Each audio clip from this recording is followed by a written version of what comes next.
Episode 1471 crown सम्राट की शक्ति और सहजीवी आत्मा का टकराव। मास्टर, बहुत देर तक इंतजार करने के बाद ये कसीयू ने एक संकोचपूर्ण नजर दिखाए और चिंतित होकर बुलाया। सफेद जैड क्रिस्टल ताबूत से एक नर्म आवाज गूंज उठी और तुरंत बाद एक भयानक दबाव एक विशाल लहर की तरह सफेद जैड क्रिस्टल ताबूत से फैल गया। सबसे पहले ये दबाव बहुत मजबूत नहीं था, लेकिन पलक झपकते ही यह एक ऐसे स्तर तक पहुंच गया जिसे ये कसीयू भी सहन नहीं कर सकती थी। वह अपने घुटनों को नर्म होने से नहीं रोक सकी और घुटनों के बल गिर गई, यहाँ तक कि अपना सिर भी उठाने में असमर्थ थी। सम्राट, दबाव ठीक हो रहा था। उसी समय उस स्थान पर जहां चौप भाई को फंसाया गया था, त्रिपाठी जीवक्ति और देसाई सौंदर्या रानी के बीच लड़ाई अभी भी चल रही थी। सख्ती से कहे तो हेंग्लो वाणिज्य कक्ष के 6 या 7 तृतीय कोटि उत्पत्ति रिटर्निंग क्षेत्र मास्टर कमजोर नहीं थे और उनमें से प्रत्येक के पास शक्तिशाली कलाकृतियां थीं।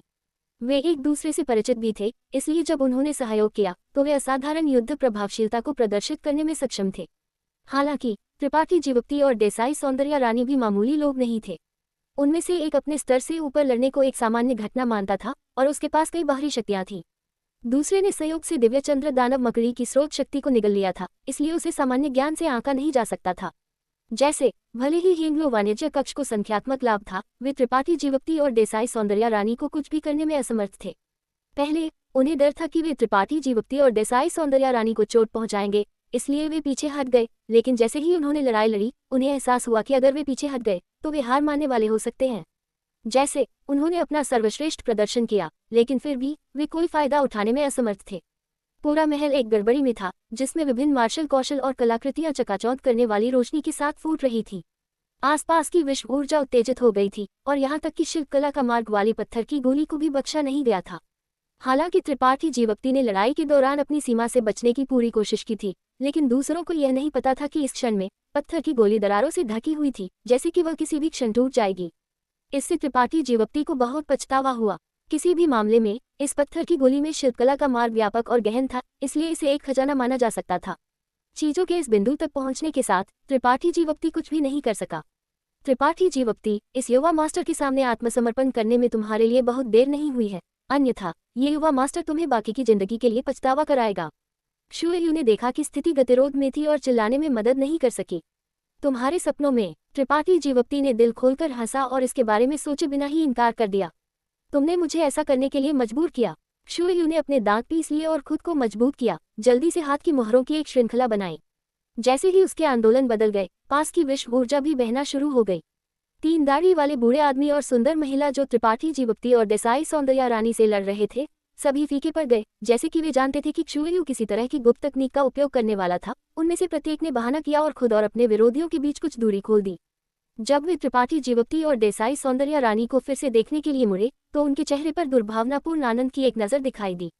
त्रिपाठी जीवक्ति की अभिव्यक्ति भी गरिमा में हो गई। हालांकि वह जानता था कि शुएयू अपमान से गुस्सा हो गया था और किसी तरह के तरीके का उपयोग करने वाला था। अब जब वह यहाँ फंसा हुआ था, तो उसके लिए भागना असंभव था।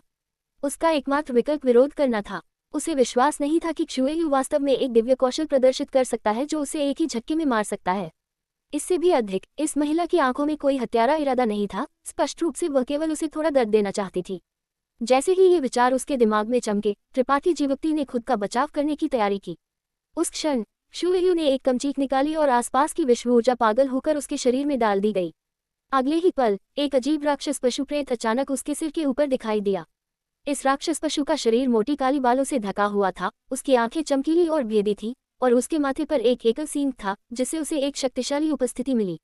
त्रिपाठी जीवक्ति की आंखें सिकुड़ गईं। अकारण उसने इस राक्षस पशु प्रेत से खतरे की एक भावना महसूस की, एक भावना जो उसने सम्राट उद्यान में प्रवेश करने के बाद से कभी महसूस नहीं की थी। देसाई सौंदर्या रानी दूसरी ओर चिल्लाई, कसीजी। वह पहचानती हुई लग रही थी कि यह राक्षस पशु क्या था, लेकिन यह आश्चर्यजनक नहीं था क्योंकि लाल लहर स्टार, जहां वह फंसी हुई थी, एक राक्षस स्टार था। वहां के 90% जीव राक्षस जाति से थे, इसलिए उसके प्रभाव में कुछ राक्षस पशु थे जिन्हें वह नहीं पहचानती थी। तुम्हारी दृष्टि काफी अच्छी है। वास्तव में इस युवा मास्टर की सहजीवी राक्षस आत्मा को पहचानने में सक्षम हो। कैसा रहेगा अगर तुम अब आत्मसमर्पण करते हो, तो ये युवा मास्टर पुरानी बातों को भूल जाएगा और केवल उस कमीने को यातना देगा। जहां तक तुम्हारी बात है, तुम एक उपपत्नी के रूप में इस युवा मास्टर के पक्ष में रह सकती हो। तुम्हारी सुंदरता काफी अच्छी है, बस मुश्किल से इस युवा मास्टर के योग्य है। शुएयू अभी भी उसे आत्मसमर्पण करने के लिए राजी करना चाहती थी। स्पष्ट रूप से जानती थी कि उसका दिव्य कौशल बहुत शक्तिशाली था और उसे वापस नहीं लिया जा सकता था। उसे चिंता थी कि ये वास्तव में त्रिपाठी जीवक्ति और देसाई सौंदर्या रानी को चोट पहुंचाएगा। सहजीवी राक्षस आत्मा। देसाई सौंदर्या रानी की सुंदर आंखें सिकुड़ गईं, लेकिन वो तुरंत हंस पड़ी। लगता है कि मैंने तुम्हारे हेंगलो वाणिज्य कक्ष को कमाका था, यहाँ तक कि ऐसी चीज को प्राप्त करने में भी सक्षम हो। लेकिन क्या होगा? अगर तुम चाहते हो कि यह रानी तुम्हारी उपपत्नी बने तो बड़ी बात मत करो। त्रिपाठी जीवक्ति की भान भी सिकुड़ गई। उसने पहले सहजीवी राक्षस आत्मा के बारे में सुना था। इसके लिए एक शक्तिशाली राक्षस पशु के रक्तसार की आवश्यकता थी, जिसे एक गुप्त तकनीक का उपयोग करके किसी के शरीर में परिष्कृत किया जा सके। लंबे समय के बाद कोई भी उस शक्तिशाली राक्षस पशु की विभिन्न क्षमताओं का उपयोग करने में सक्षम होगा और यहाँ तक कि दुश्मनों के खिलाफ लड़ने के लिए उसे बुला भी सकता था। ये भी एक तरह की बाहरी शक्ति थी, लेकिन एक साधारण खेती करने वाला ऐसा करने की क्षमता नहीं रखता था, और भले ही उनके पास एक उपयुक्त राक्षस पशु का रक्तसार नहीं था। क्योंकि अगर किसी ने इस गुप्त तकनीक की खेती की तो उसकी शक्ति की ताकत राक्षस पशु के रक्तसार के स्तर पर निर्भर करेगी। कसीसी एक तरह का प्राचीन विदेशी पशु था जो जन्म से ही लड़ने में अच्छा था, खासकर उसके माथे पर एकल सींग। ये एक उत्पत्ति राजा ग्रेड कलाकृति से कम शक्तिशाली नहीं था, शायद इससे भी अधिक। उसका रक्तसार निश्चित रूप से बुरा नहीं था, और क्षुएयु की मुद्रा को देखते हुए ये स्पष्ट था कि उसने कई वर्षों से इस गुप्त तकनीक की खेती की थी। इस सहजीवी राक्षस आत्मा की मदद से, भले ही वह केवल एक द्वितीय कोटि उत्पत्ति रिटर्निंग क्षेत्र खेती करने वाला थी, उसे उसी क्षेत्र में अजेय माना जा सकता था। इसमें कोई आश्चर्य नहीं कि वह इतने आत्मविश्वास से बोला। त्रिपाठी जीवक्ति को नहीं पता था कि उसने इस गुप्त तकनीक की सफलतापूर्वक खेती कब की थी। कई साल पहले जब वह उसके साथ था, उसने कभी नहीं देखा था कि वह इस गुप्त तकनीक को प्रदर्शित करती है। देसाई सौंदर्या रानी की व्यंग्यात्मक टिप्पणियों ने क्षुएयु का चेहरा ठंडा कर दिया। क्या तुम वास्तव में इस युवा मास्टर का विरोध करना चाहती हो? विरोध? देसाई सौंदर्या रानी ने अपना मुंह ढक लिया और हंस पड़ी। उसकी आकर्षक आंखें चमक उठी। छोटे युवा मास्टर, तुम वास्तव में अपने बारे में बहुत अधिक सोचते हो। लगता है कि बड़ी बहन को तुम्हें सबक सिखाना होगा, कहीं तुम बहुत अभिमानी ना हो जाओ। लुभाने वाली दानव रानी का स्वर एक बुजुर्ग का था जो एक जूनियर को डांट रहा था, जिससे क्षुएयु गुस्से से फूट पड़ी। दो महिलाओं के लड़ने के साथ त्रिपाठी जीवक्ति को एक शब्द भी कहने को नहीं मिला और वह केवल असहाय होकर एक तरफ खड़ा हो सकता था और उदासीनता से देख सकता था। जहां तक हेंगलो वाणिज्य कक्ष के अन्य मास्टरों की बात है, उन सभी ने अजीब अभिव्यक्ति पहनी हुई थी। तीसरा युवा मास्टर वास्तव में एक और आदमी को लेकर एक आकर्षक महिला के साथ प्रतिस्पर्धा कर रहा था। अगर ये बात फैल गई, ये किस तरह का घोटाला था? इस क्षण में उपस्थित सभी मास्टरों को आत्महत्या करने जैसा महसूस हुआ। अच्छा, तो इस युवा मास्टर को देखने दो कि कौन है जो स्वर्ग और पृथ्वी की विशालता को नहीं जानता है और कौन है जो बेशर्मी से बड़ा चढ़ाकर बोल रहा है। क्षुएयु ने गुस्से से अपनी उंगली दिखाए और कसीसी प्रेत दहाड़ा जैसे ही वह देसाई सौंदर्या रानी की ओर दौड़ पड़ा। त्रिपाठी जीवक्ति का चेहरा डूब गया और वह विरोध करना चाहता था, लेकिन देसाई सौंदर्या रानी का कोमल शरीर झिलमिलाया और उसने एक कदम आगे बढ़ाया। अगले ही पल एक विशाल 8 पैर वाली मकड़ी का प्रेत उसके पीछे दिखाई दिया। दिव्य चंद्र दानव मकड़ी। स्वर्ग और पृथ्वी की आध्यात्मिक ऊर्जा को इकट्ठा किए बिना, किसी भी तकनीक का उपयोग किए बिना, प्रेत बस सभी की आंखों के सामने दिखाई दिया। उसका पूरा शरीर चांदी का बना हुआ लग रहा था, शुद्ध और निर्दोष। उसके माथे पर एक आधा चंद्रमा का निशान भी था। हालांकि उसकी उपस्थिति भयानक थी, इस क्षण में किसी ने भी जिसने इस मकड़ी को देखा, उसके ऐसे विचार नहीं थे। इसके बजाय उन सभी ने महसूस किया कि यह विशाल मकड़ी बेहद सुंदर थी। इस अजीब भावना ने हर किसी को असहज महसूस कराया। दानवी की आसमान तक बढ़ गई, जिससे दुनिया कांप उठी। ये है। क्षुएयु का रंग बदल गया क्योंकि उसने विशाल सफेद मकड़ी को घूरकर देखा। एक बुरी आशंका महसूस की, लेकिन अब जब तीर को नॉक कर दिया गया था तो उसके पास उसे जारी करने के अलावा कोई विकल्प नहीं था। कसीसी प्रेत पहले ही देसाई सौंदर्या रानी की ओर दौड़ चुका था, इसलिए वह अपना हाथ भी वापस नहीं ले सकती थी। जाओ। इसके विपरीत देसाई सौंदर्या रानी का व्यवहार निस्संदेह बहुत शांत था, और अपने हाथ के एक लहर के साथ दिव्य चंद्र दानव मकड़ी ने कसीसी प्रेत से मिलने के लिए अपने 8 पंजों को हिलाया। एक प्राचीन दिव्य आत्मा थी, जबकि दूसरा एक प्राचीन प्रकार की प्रजाति थी। हालांकि दोनों के बीच अंतर ग्रेड के मामले में छोटा नहीं था। अंत में न तो एक जीवित प्राणी था, इसलिए वे जो भूमिका निभा सकते थे वह उपयोगकर्ता के तरीकों और क्षमता पर निर्भर करती थी। इसलिए गति के मामले में कसीसी और दिव्यचंद्र दानव मकड़ी मूल रूप से बराबर थे। पलक झपकते ही 2 आकृतियां टकरा गईं, एक काला और एक सफेद, स्पष्ट रूप से अलग हो गए। मंद रूप से कोई एक जानवर की दहाड़ और एक मकड़ी की चीखों को आपस में बुनाई सुन सकता था। काले और सफेद आकृतियों के टकराने के बाद एक चौंकाने वाला ऊर्जा उतार चढ़ाव सभी दिशाओं में फैल गया, जिससे उपस्थित लगभग हर किसी ने अपना पैर खो दिया, जैसे कि वे एक विशाल समुद्र के बीच में एक छोटी नाव बन गए थे, केवल वर्तमान के साथ बहने में सक्षम थे। त्रिपाठी जीवक्ति ने ऐसा व्यवहार किया जैसे कुछ नहीं हुआ हो। हरिण ड्रैगन अस्थि तलवार द्वारा उत्सर्जित अदृश्य आभा ने लड़ाई के केंद्र से आने वाले भयानक दबाव को अवरुद्ध कर दिया, इसलिए त्रिपाठी जीवक्ति थोड़ा भी प्रभावित नहीं हुए। नग्न आंखों को दिखाई देने वाली एक गति से काले और सफेद रोशनी तेजी से सिकुड़ रही थी, स्पष्ट रूप से इस लड़ाई में बहुत अधिक ऊर्जा का उपभोग कर रही थी। एक दर्जन सांस के समय के बाद दो रोशनी वास्तव में एक साथ विलय हो गईं और कसीजी और दिव्यचंद्र दानव मकड़ी की आकृतियां अब नहीं देखी जा सकती थी। अगले पल दूसरी तरफ से ऊर्जा का एक भयानक विस्फोट आया और एक आभा जो स्वर्ग और पृथ्वी को नष्ट करने में सक्षम लग रही थी फैल गई। हर किसी का रंग बहुत बदल गया क्योंकि उन्होंने विस्फोट के बाद के प्रभाव का विरोध करने के लिए अपनी रक्षात्मक कलाकृतियों को बुलाया। एक के बाद एक आकृति हवा में ऊंची भेज दी गई इससे पहले कि वे जमीन पर गिर जाएं। किसी ने उम्मीद नहीं की थी कि कसीजी और दिव्यचंद्र दानव मकड़ी के बीच लड़ाई इतनी हिंसक होगी और अंत में यह आपसी विनाश में समाप्त हो जाएगी। क्षुएयु का चेहरा पीला था और देसाई सौंदर्या रानी की जीवन शक्ति कुछ अस्थिर थी। कचा किनारे से एक टूटने वाली आवाज आई। ये पत्थर की गोली थी जिसमें परिष्करण का तरीका था। आखिरकार ये बार बार ऊर्जा तरंगों का सामना नहीं कर सका। यह विस्फोट हो गया और पत्थर के टुकड़े सभी दिशाओं में फैल गए। मलबे के बीच कुछ और था जो मंदरूप से मिलाया गया था और त्रिपाठी जीवप्ती की ओर गोली मार दी गई थी। त्रिपाठी जीवप्ती की भान सिकुड़ गई, लेकिन उसकी आंखें तेज थीं और उसके हाथ तेज थे। वस्तु को पकड़कर उसने फिर से देखा और ये पाकर आश्चर्यचकित हुआ कि ये वास्तव में एक पत्थर की गोली थी, 3 इंच लंबी और 1 उंगली मोटी। इसकी सतह पर 3 रहस्यमय प्राचीन अक्षर उकेरे गए थे। त्रिपाठी जीवप्ती ने इस पर नजर डाली लेकिन यह पहचान नहीं सका कि ये क्या था। त्रिपाठी जीवप्ती ने शिल्पकला का मार्ग वाली पत्थर की गोली से फूटी एक छोटी रहस्यमय पत्थर की गोली प्राप्त की है। कसीसी और दिव्यचंद्र दानव मकड़ी के प्रेतों के टकराव ने लड़ाई को एक अस्थायी समाप्ति पर ला दिया है। एपिसोड 1472 क्रिस्टल बॉल रहस्यमय शिला पट्टिका और वापसी की राह। शिल्पकला का मार्ग वाली पत्थर की गोली में वास्तव में कुछ और शामिल था जिसने त्रिपाठी जीवप्ती को बहुत हैरान कर दिया। दूसरी ओर फीके चेहरे वाली क्षुएयु ने अचानक खुशी की एक नजर दिखाई जब उसने ये चीज देखी। उसकी सुंदर आंखों की जोड़ी त्रिपाठी जीवप्ती के हाथ में पत्थर की गोली को स्थिर रूप से घूरकर देख रही थी। त्रिपाठी जीवप्ती, वह चीज मुझे दे दो। क्षुएयु ने अचानक त्रिपाठी जीवप्ती को चिल्लाया। मैं क्यों दूं? त्रिपाठी जीवप्ती ने उस पर नजर डाली इससे पहले कि वह जल्दी से पत्थर की गोली को अपनी अंतरिक्ष अंगूठी में डाल दे। हालांकि उसे नहीं पता था कि इस पत्थर की गोली के अंदर क्या था, क्योंकि इसे इतने विवेक से संग्रहित किया गया था। ये स्पष्ट रूप से कोई मामूली मामला नहीं था। क्षुएयु को इस बारे में कुछ समझ होनी चाहिए और यहाँ तक कि 3 प्राचीन अक्षरों को भी पहचानना चाहिए, अन्यथा वह इतनी उत्साहित नहीं होती। मुझे दो, क्षुएयु ने चिंतित होकर चिल्लाया। वह चीज तुम्हारे लिए बेकार है। तुम्हें कैसे पता है कि यह मेरे लिए बेकार है? त्रिपाठी जीवप्ती ने उदासीनता से पूछा। मुझे पहले दो, जब कोई मौका मिलेगा तो मैं तुम्हें बाद में समझाऊंगी। मुझे दो और यही युवा मास्टर पीछे हट जाएगा और फिर कभी तुम्हें या उन्हें परेशान नहीं करेगा। तुम्हारे और मेरे बीच की शिकायत को माफ कर दिया जाएगा। क्षुएयु ने ईमानदारी से त्रिपाठी जीवप्ती को देखा। त्रिपाठी जीवप्ती की अभिव्यक्ति बदल गई क्योंकि वह अधिक से अधिक उत्सुक हो गया। ये चीज आखिरकार क्या थी जो क्षुएयु को इतना रियायत देने के लिए मजबूर कर सकती थी? हालांकि वह निश्चित था कि इस पत्थर की गोली में शामिल रहस्य विशाल और महान मूल्य के थे। त्रिपाठी जीवप्ती को संदेह नहीं था कि क्षुएयु उसे धोखा दे रही थी। उसने कहा कि यह उसके लिए बेकार था, इसलिए यह शायद सच था। हालांकि क्षुएयु अत्यंत अधिकारवादी थी और उसके पास कई साधन और क्षमताएं थीं।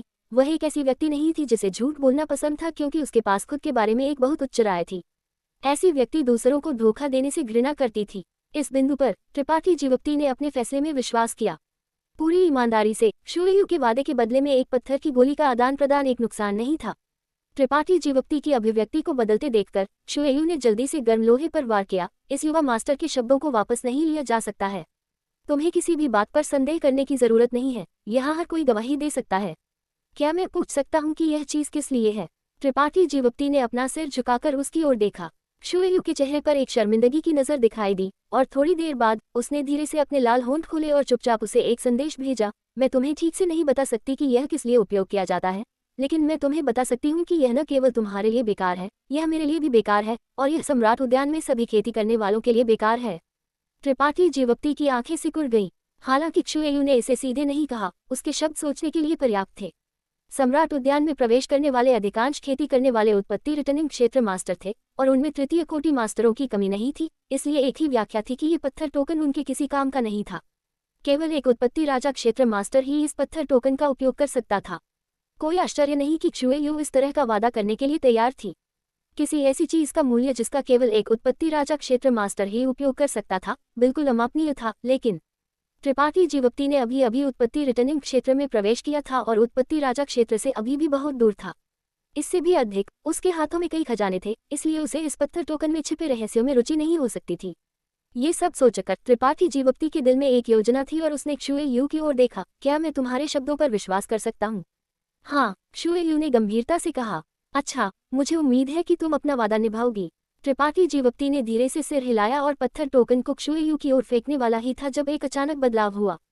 कलिशन सम्राट उद्यान का बंद होना और एकांत द्वीप पर वापसी। अचानक आसपास से एक असामान्य ऊर्जा उतार चढ़ाव आया, एक अदृश्य लहर की तरह उस जगह से गुजरता हुआ जहां हर कोई था। त्रिपाठी जीवप्ती इस तरह के ऊर्जा उतार चढ़ाव से अत्यंत परिचित था, और जिस पल उसने इसे देखा उसका चेहरा थोड़ा बदल गया और वह जल्दी से देसाई सौंदर्या रानी की ओर दौड़ पड़ा, जबकि चिल्लाया, सौंदर्या। लुभाने वाली दानव रानी ने अभी प्रतिक्रिया नहीं दी थी कि क्या हो रहा था, लेकिन त्रिपाठी जीवप्ती को इतनी उत्सुकता से दौड़ते देखकर वह मुस्कुराने और अपनी जैद हाथ उसकी ओर बढ़ाने में मदद नहीं कर सकी। लेकिन अगले पल उसकी अभिव्यक्ति बदल गई, क्योंकि उसने त्रिपाठी जीवप्ती के पीछे विश्व ऊर्जा से घनीभूत एक विशाल हाथ दिखाई दिया। ये हाथ एक महिला का होना चाहिए, क्योंकि हालांकि यह विशाल था, इसने एक पतला और सुंदर एहसास दिया, जैसे कि उसकी त्रुटिहीन सुंदरता को हजारों बार बढ़ा दिया गया था। इस हाथ ने त्रिपाठी जीवप्ती की ओर झपटा। नहीं, देसाई सौंदर्या रानी का सुंदर चेहरा फीका पड़ गया, क्योंकि वह चीख उठी। जैसे ही उसकी आवाज गिर गई, जैद हाथ ने त्रिपाठी जीवप्ती के शरीर को पकड़ लिया और ऊर्जा के एक विस्फोट के साथ त्रिपाठी जीवप्ती उसकी नजर से गायब हो गया। इससे पहले कि वह पता लगा सके कि क्या हो रहा था, उसके चारों ओर चीखों का एक विस्फोट गूंज उठा। चारों ओर देखते हुए देसाई सौंदर्या रानी स्तब्ध महसूस करने में मदद नहीं कर सकी, क्योंकि इस क्षण में हर कोई त्रिपाठी जीवप्ती के समान चीज का अनुभव कर रहा था। विश्व ऊर्जा से घनीभूत एक विशाल हथेली ने उनमें से प्रत्येक को पकड़ लिया था और उन्हें विस्फोट करने का कारण बनाया था, जिससे आसपास के अंतरिक्ष को विकृत कर दिया गया था, क्योंकि एक के बाद एक आकृति उसकी नजर से गायब हो गई थी। देसाई सौंदर्या रानी आसमान की ओर देखने में मदद नहीं कर सकी और पाया कि वह उसी स्थिति में थी। जब वह होश में वापस आई तो उसने पाया कि वह राक्षस सम्राट स्टार पर वापस आ गई थी। छायांकित स्टार पर कहीं त्रिपाठी जीवप्ती एक स्तब्धता में खड़ा था, अपनी हथेली को घूरकर देख रहा था। उसकी उंगलियों पर अभी भी देसाई सौंदर्या रानी की कुछ गर्मी लग रही थी, और उसकी नाक की नोक ड्रैगन लेडी की खुशबू से भरी लग रही थी, जिससे त्रिपाठी जीवप्ती को कुछ खोया हुआ महसूस हुआ। लंबे समय के बाद त्रिपाठी जीवप्ती ने अपना सिर उठाया और थोड़ा आह भरी। हालांकि उन्हें फिर से मिलने के तुरंत बाद अलग होने के लिए मजबूर किया गया था, कम से कम देसाई सौंदर्या रानी, ड्रैगन लेडी, एक आरामदायक जीवन जी रही थी, जो उसके लिए पर्याप्त था। त्रिपाठी जीवप्ती को नहीं पता था कि सम्राट उद्यान में क्या हुआ था, लेकिन रहस्यमय विश्व सिद्धांतों ने उसे अचानक बाहर भेज दिया था। चूंकि वह बाहर आ गया था, दूसरों को भी जरूर आना चाहिए। ये सब सोचकर त्रिपाठी जीवप्ती ने ऊपर देखा और पाया कि आसमान में विशाल सम्राट उद्यान अभी भी उसके दृष्टि क्षेत्र में था, जैसा कि हमेशा से रहा है, लेकिन जेड ट्रांसमिशन प्लेटफॉर्म जो पहले दिखाई दिया था, गायब हो गया था। त्रिपाठी जीवप्ती ने अनुमान लगाया कि सम्राट उद्यान में फिर से प्रवेश करना असंभव होगा। त्रिपाठी जीवप्ती को नहीं पता था कि सम्राट उद्यान में क्या हुआ था, लेकिन इसका जरूर यान ज्वाला के साथ कुछ लेना देना होगा। उसने पहले कहा था कि जब सम्राट उद्यान खुलेगा तो यह महान सम्राटों के सच्चे निकायों को जागृत करने का समय होगा। क्या सब कुछ उसके और ये कसी यून के बीच सुचारू रूप से चला गया था? अगर सब कुछ अच्छी तरह से चला गया था तो महान सम्राटों के सच्चे निकायों को पहले ही जागृत हो जाना चाहिए। ये सब सोचकर त्रिपाठी जीवप्ती का दिल अचानक कस गया और उसकी अभिव्यक्ति बदसूरत हो गई। यान ज्वाला महान सम्राटों का एक आत्मा क्लोन था, इसलिए अगर महान सम्राटों के सच्चे निकायों को जागृत होना था तो उसके साथ क्या होगा? त्रिपाठी जीवप्ती ने पहले कभी इस तरह की चीज के बारे में नहीं सोचा था, और यान ज्वाला ने कभी उसे इसके बारे में नहीं बताया था, लेकिन अब जितना अधिक उसने इसके बारे में सोचा उतना अधिक वह शांत महसूस किया। अब और संकोच नहीं करते हुए त्रिपाठी जीवप्ती ने जल्दी से अपनी दिव्य चेतना को रिलीज किया, अपनी वर्तमान स्थिति और लियू यानरेट क्षेत्र की दिशा की जांच करना चाहता था। अपने आसपास की जांच करने के बाद त्रिपाठी जीवप्ती की अभिव्यक्ति और भी बदसूरत हो गई। उसने पाया कि वह वास्तव में एक निर्जन द्वीप पर था। ये द्वीप बहुत बड़ा नहीं था, व्यास में केवल 1 दर्जन किलोमीटर। द्वीप सामग्रियों में गरीब था, आत्मा घास या आत्मा दवाओं की बात करने के लिए कोई नहीं था, और जीवित लोगों का एक भी निशान नहीं था। उसके चारों ओर एक चमकदार नीला समुद्र था। असंभव, ठीक है, त्रिपाठी जीवप्ती की भान सिकुड़ गई। जब कोई दुर्भाग्यशाली होता है तो पानी पीने से भी किसी के दांत भर जाते हैं। क्या उसे असीम महासागर में भेज दिया गया था? त्रिपाठी जीवप्ती अब कई सालों से छायांकित स्टार पर था और जानता था कि छायांकित स्टार पर एक विशाल असीम महासागर था। 3 महान प्रतिबंधित क्षेत्रों में से एक, शांत आत्मा द्वीप, इस असीम महासागर में स्थित था। दुर्भाग्यवश किसी ने कभी शांत आत्मा द्वीप को नहीं देखा था, या यूं कहें कि जिन्होंने इसे देखा था वे सभी मर चुके थे। वह जिस वातावरण में था वह अब उस असीम महासागर के विवरण के बहुत करीब था जो उसने पहले सुना था। अगर यह वास्तव में मामला था तो ये परेशान करने वाला होगा। आखिरकार लियू यानरेट क्षेत्र असीम महासागर से बहुत दूर था, और अगर त्रिपाठी जीवप्ती को खुद पर भरोसा करके वापस उड़ना पड़ा तो उसे नहीं पता था कि उसे कितना समय लगेगा। बेशक यह सिर्फ एक अनुमान था। जहां तक वह कहाँ था उसे इसकी पुष्टि करने के लिए किसी से पूछना होगा। ऐसा सोचकर त्रिपाठी जीवप्ती ने अपनी स्टार शटल को बुलाया और बिजली के एक बोल्ट की तरह निर्जन द्वीप से बाहर उड़ गया। ऑक्टोपस गहरे समुद्र में मुठभेड़। असीम समुद्र के ऊपर एक ही वर्दी पहने 5 खेती करने वाले एक विशाल ऑक्टोपस जैसे समुद्री जानवर से लड़ रहे थे। उनकी कलाकृतियां और मार्शल कौशल शानदार ढंग से चमक रहे थे जैसे ही वे लड़े। इन 5 खेती करने वालों की ताकत बहुत अधिक नहीं थी, केवल संत कोटि की खेती। ऑक्टोपस से निकलने वाली आभा भी केवल 7वीं कोटि के शिखर पर थी। अगर वे किसी अन्य जगह पर होते तो 5 लोगों की ताकत इस समुद्री जानवर को आसानी से नीचे ले जाने के लिए पर्याप्त होती, लेकिन समुद्र पर समुद्री जानवर को अपने घर के मैदान पर होने का फायदा था और यह आसानी से लड़ने के लिए प्रचुर जल विशेषता आध्यात्मिक शक्ति से समर्थन खींच सकता था। पानी के तीर एक के बाद एक बनाए गए, आसमान को धब्बा देते हुए और धरती को ढकते हुए जैसे ही वे 5 लोगों की ओर उड़े, गहरे हरे मेले के साथ मिलाया गया। समुद्री जानवर के लंबे और मोटे तंबू को कम नहीं आंका जाना चाहिए, और हर बार जब उन्होंने झटका दिया तो 5 खेती करने वाले फीके पड़ गए और जल्दी से चकमा दिया। हालांकि समय बीतने के साथ समुद्री जानवर के शरीर पर अधिक से अधिक घाव दिखाई दिए। 5 खेती करने वालों ने भी बहुत अधिक ऊर्जा का उपभोग किया था, उनमें से प्रत्येक भारी सांस ले रहा था।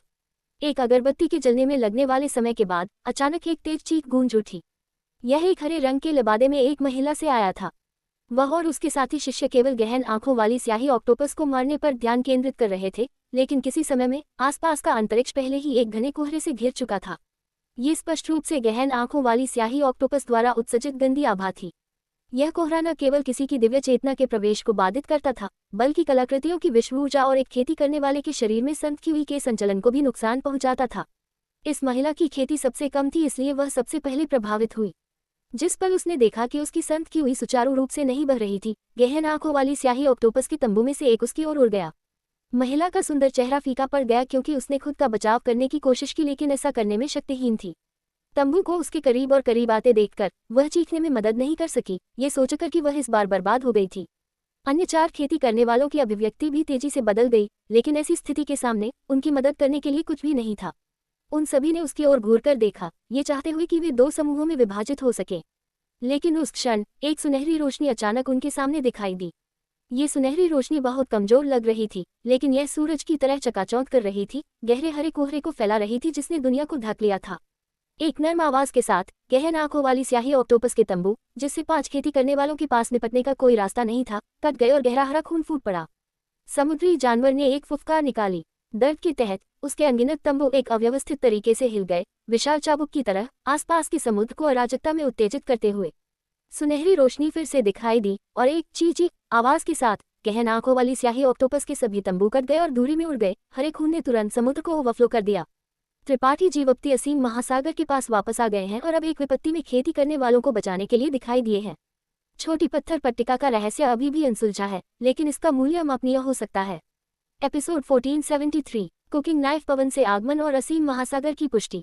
पलक झपकते ही मूल रूप से घमंडी गहन आंखों वाली स्याही ऑक्टोपस मौके पर ही मर गया। उसका विशाल शरीर टुकड़ों में कट गया। उसकी मौत बेहद दयनीय थी। मौत से बचकर कुछ अज्ञात शक्ति की युवा महिला को कैसे नहीं पता चलेगा कि उसे एक शक्तिशाली मास्टर द्वारा बचाने के लिए पर्याप्त भाग्यशाली रहा है। खुद को शांत करते हुए उसने जल्दी से बाहर बुलाया, क्या मैं पूछ सकती हूँ कि कौन से वरिष्ठ यहाँ आए हैं?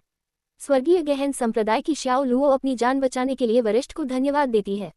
अन्य 4 भी ठीक हो गए और सम्मानपूर्वक इस युवा महिला को धन्यवाद दिया, जबकि चारों ओर देखा, इस व्यक्ति के निशानों को ढूंढने की कोशिश करते हुए। हवा का एक झोंका गुजर गया, काले हरे कोहरे को उड़ा दिया जिसने स्पंज को ढक लिया था।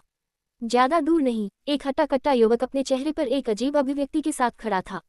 उसकी आंखों में उदासीनता का एक निशान लग रहा था। इतना युवा, उन सभी 5 को आश्चर्य हुआ। उन्होंने सोचा था कि चूंकि ये व्यक्ति आसानी से एक शिखर 6ठी कोटि समुद्री जानवर को मार सकता है, ये युवक निश्चित रूप से युवा नहीं होगा, लेकिन अप्रत्याशित रूप से वह लगभग उन्हीं की उम्र का लग रहा था। हालांकि ये स्पष्ट रूप से दूसरे पक्ष की असली उम्र नहीं थी। एक खेती करने वाले की ताकत जितनी अधिक होती थी, उनकी जीवन शक्ति उतनी ही धीमी होती थी, इसलिए कई शक्तिशाली मास्टर थे जो बहुत युवा दिखाई देते थे। ये सब सोचकर 5 लोग और भी अधिक सम्मानजनक हो गए और एक हटे कटे आदमी के नेतृत्व में त्रिपाठी जीवप्ती की ओर उड़ गए और फिर से धन्यवाद देने के लिए झुके। एक मामूली मामला, उल्लेख के योग्य नहीं, त्रिपाठी जीवप्ती ने धीमे से कहा, क्योंकि उसने इन 5 लोगों की परेशान अभिव्यक्तियों और 7वीं कोटि समुद्री जानवर के शव को चारों ओर देखा। उस समय के बारे में सोचते हुए जब वह कभी कमजोर था, लेकिन जैसे जैसे उसकी ताकत बढ़ी, यहाँ तक कि यह शिखर 7वीं कोटि समुद्री जानवर भी उसके खिलाफ एक सांस से अधिक नहीं टिक पाएगा। समय वास्तव में उड़ जाता है। इसके अलावा मैं पहले ही एक वरिष्ठ बन गया हूँ।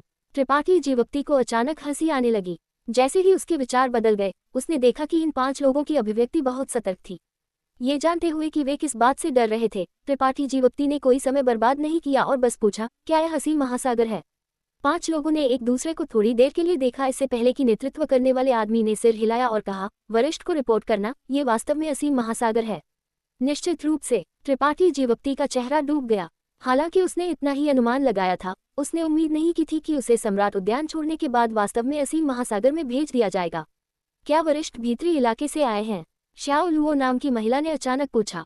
लुओ ए नेता का चेहरा बहुत बदल गया और वह मदद नहीं कर सका लेकिन चिल्लाया। हालांकि उसे नहीं पता था कि त्रिपाठी जीवप्ती किस खेती क्षेत्र में था। हालांकि जिस तरह से उसने अभी अभी गहन आंखों वाली स्याही ऑक्टोपस को मारा, उसे देखते हुए अगर वह उन्हें मारना चाहता था तो ये धूल उड़ाने जितना आसान होगा। ये एक बात थी कि उसने अपनी जान बचाने के लिए उसे धन्यवाद दिया, लेकिन यह दूसरी बात थी कि वह उससे सतर्क रहे। उसके व्यक्तित्व और स्वभाव को जानने से पहले कुछ जानकारी के बारे में जल्दबाजी से पूछताछ करना बेहतर था। ये बहुत संभव था कि वह नाराज हो जाए। इसके अलावा उसके पक्ष में अभी भी 2 सुंदर जूनियर बहनें थीं। अगर दूसरा पक्ष एक कामुक व्यक्ति था तो ये बहुत संभव था कि वह खुद को मुसीबत में डाल देगा। आदमी की अभिव्यक्ति तंग हो गई।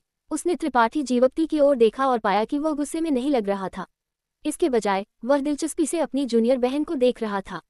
तुम्हें कैसे पता चला कि मैं भीतरी इलाके से आया हूँ? ऐसा इसलिए है क्योंकि जो लोग पूरे साल असीम महासागर पर रहते हैं उनकी त्वचा गहरी होती है।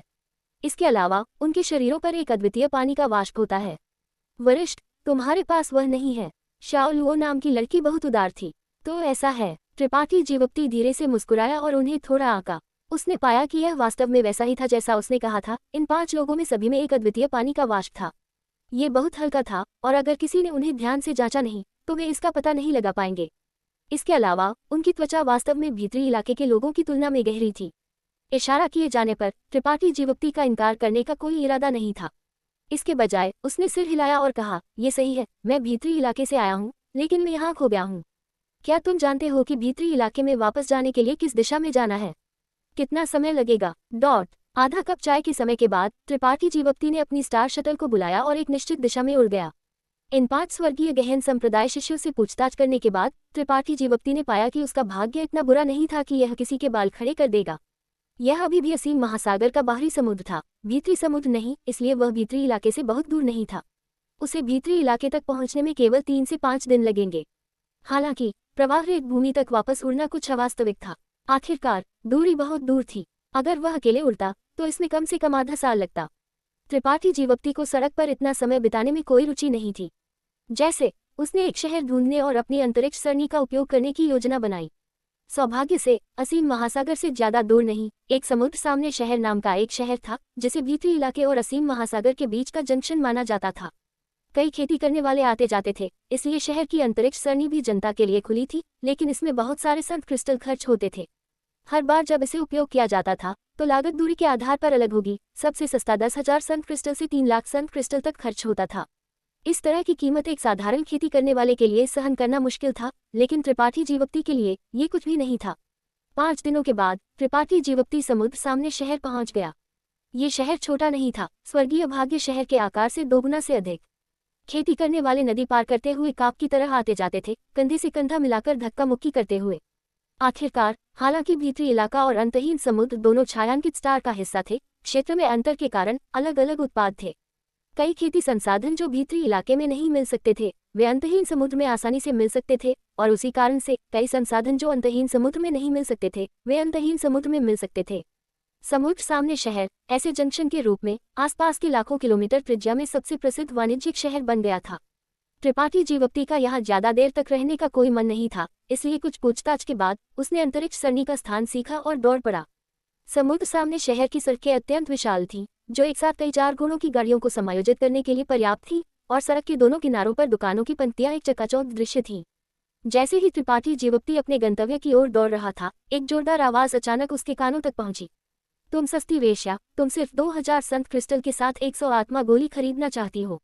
क्या तुम अभी भी सो रही हो? अगर तुम अभी नहीं जाती हो तो मैं कार्रवाई करूंगा, लेकिन मेरे पास केवल 2000 संत क्रिस्टल बचे हैं। दुकानदार राणा, मैंने पिछले कुछ सालों में तुम्हारे साथ कई लेन देन किए हैं, और हालांकि मूल्य अधिक नहीं है, मैं अभी भी एक भरोसेमंद व्यक्ति हूँ। क्या तुम ये गोली मुझे पहले बेच सकते हो, और मैं भविष्य में बाकी संत क्रिस्टल के लिए पूर्ति करूंगा। मैं अभी भी भविष्य में समुद्र सामने शहर में एक जीविका कमाना चाहती हूँ, इसलिए मैं बस नहीं जाऊंगी। क्या मजाक है। मैं एक व्यापारी हूँ, एक हाथ दूसरे के लिए। मैं एक धर्मार्थ नहीं चला रहा हूँ। अगर तुम्हारे पास सन क्रिस्टल नहीं है तो जितनी दूर हो सके रेंग जाओ। तुम 100 आत्मा गोली चाहती हो। सपना देखो। दुकानदार राणा, मैं तुमसे विनती करती हूँ। असंभव। मैं तुम्हें आखिरी बार चेतावनी दे रहा हूँ, अगर तुम अभी नहीं जाती हो तो तुम्हें परिणाम भुगतने होंगे। आवाज का स्रोत एक आदमी और एक महिला था। आदमी एक फार्मेसी का दुकानदार था, जबकि महिला एक महिला थी जो 40 साल के आसपास लग रही थी। ये देखा जा सकता था कि जब वह युवा थी तो वह काफी सुंदर थी। हालांकि इस क्षण में उसका चेहरा पीला और दुबला था। वह बेहद नीचे और बाहर लग रही थी। वह राणा उपनाम वाले दुकानदार से भीख मांग रही थी, लेकिन दूसरा पक्ष अचल था। त्रिपाठी जीवप्ती ने महिला के किनारे को लंबे समय तक घूरकर देखा, इससे पहले कि वह अचानक एक हल्की आह भरे उसके चेहरे पर एक विचारशील नजर चमक उठी। उसने महसूस किया कि उसे इस महिला को जानना चाहिए, लेकिन वह निश्चित नहीं था। आखिरकार दोनों एक दूसरे से परिचित नहीं थे, लेकिन उसकी आवाज और प्रोफाइल बहुत समान थी। ऐसा सोचकर त्रिपाठी जीवप्ती आगे बढ़ा। दुकानदार राणा, जो पहले महिला को घूर रहा था, तुरंत एक झुकने वाली मुद्रा में बदल गया जब उसने त्रिपाठी जीवप्ती को आते देखा। मुस्कुराते हुए चौड़ा कहा, सम्मानित मेहमान, क्या आदेश देना चाहते हैं? हालांकि ये दुकान छोटी है, हम जो सभी आत्मा गोली बेचते हैं वे उच्चतम गुणवत्ता की हैं। सम्मानित मेहमान देखना चाह सकते हैं। त्रिपाठी जीवप्ती ने उस पर नजर डाली, लेकिन उस पर कोई ध्यान नहीं दिया। इसके बजाय महिला की ओर चला गया और ध्यान से उसकी जांच की। थोड़ी देर बाद उसने परीक्षण के रूप में पूछा, क्या तुम विदेशी बुजुर्ग हुआन हो? महिला रोना चाहती थी। मूल रूप से वह हतोत्साहित हो गई थी और इस जगह को छोड़ने की तैयारी कर रही थी, लेकिन त्रिपाठी जीवप्ती की आवाज सुनने के बाद उसकी अभिव्यक्ति बदलने में मदद नहीं कर सकी। ऊपर देखते हुए उसने त्रिपाठी जीवप्ती को जिज्ञासा से उसकी ओर देखते हुए देखा। एक पल में उसका कोमल शरीर कांप गया, क्योंकि उसके चेहरे पर घबराहट और भय की एक नजर दिखाई दी। निश्चित रूप से ये विदेशी बुजुर्ग हुआन है। त्रिपाठी जीवप्ती ने धीरे से सिर हिलाया। हालांकि यह महिला बेहद नीचे और बाहर लग रही थी, वह वास्तव में वही थी जिसे वह जानता था, और उसकी प्रतिक्रिया को देखते हुए उसे भी याद रखना चाहिए। हुआन हुआन, हाई के परिवार के विदेशी बुजुर्गों में से एक, चांग क्यूई और हाओआन का एक पुराना परिचित। जब त्रिपाठी जीवप्ती और हाई के परिवार का एक संघर्ष हुआ था, तो हुआन हुआन को कुलपति येन द्वारा शहर के मालिक के हवेली में मदद मांगने के लिए जाने का आदेश दिया गया था। दुर्भाग्यवश फीजीतू का हस्तक्षेप करने का कोई इरादा नहीं था, इसलिए हुआन हुआन के पास परिवार में वापस आने के अलावा कोई विकल्प नहीं था। बाद में इस महिला ने हाई के परिवार को छोड़ दिया और गायब हो गई।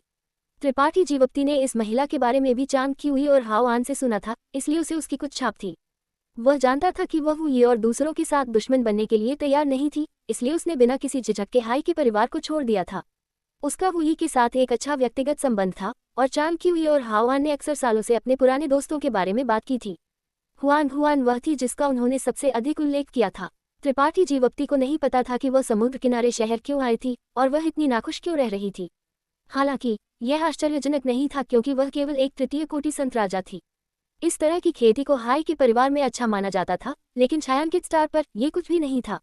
एक समर्थक या पृष्ठभूमि के बिना अकेले रहने वाली एक तृतीय कोटि संत राजा वास्तव में मुश्किल थी, खासकर जब वह एक महिला थी। तुम त्रिपाठी जीवप्ती हो? हुआन हुआन को स्पष्ट रूप से त्रिपाठी जीवप्ती याद था। तुम यहाँ क्यों हो? यह एक लंबी कहानी है। त्रिपाठी जीवप्ती ने धीरे धीरे सिर हिलाया, विस्तार से समझाने की तैयारी नहीं कर रहा था। लेकिन विदेशी बुजुर्ग हुआन, तुम यहाँ क्यों हो? मैं बहुत पहले यहाँ आई थी। हुआन हुआन की अभिव्यक्ति झिलमिलाहट कर रही थी, क्योंकि उसने अजीब तरह से कहा, उस समय मैं केवल आदेशों का पालन कर रही थी। तो मैं जानता हूँ, तुम्हें चिंता करने की जरूरत नहीं है। मैं तुम्हारे साथ परेशानी ढूंढने के लिए यहाँ नहीं हूँ। क्या तुम्हें जहर दिया गया है? त्रिपाठी जीवप्ती ने भान सिकोड़ ली और उसकी ओर देखा। उसकी भान के बीच एक काला क्यूई का फीका निशान बह रहा था। हुआन हुआन हैरान थी, जैसे कि उसने उम्मीद नहीं की थी कि त्रिपाठी जीवप्ती उसकी शारीरिक स्थिति को एक नज़र में देख सकेगा। कोई आश्चर्य नहीं कि तुम 100 आत्मा गोली खरीदना चाहती थी। त्रिपाठी जीवप्ती ने धीरे से सिर हिलाया। मैंने खुद को मूर्ख बनाया है।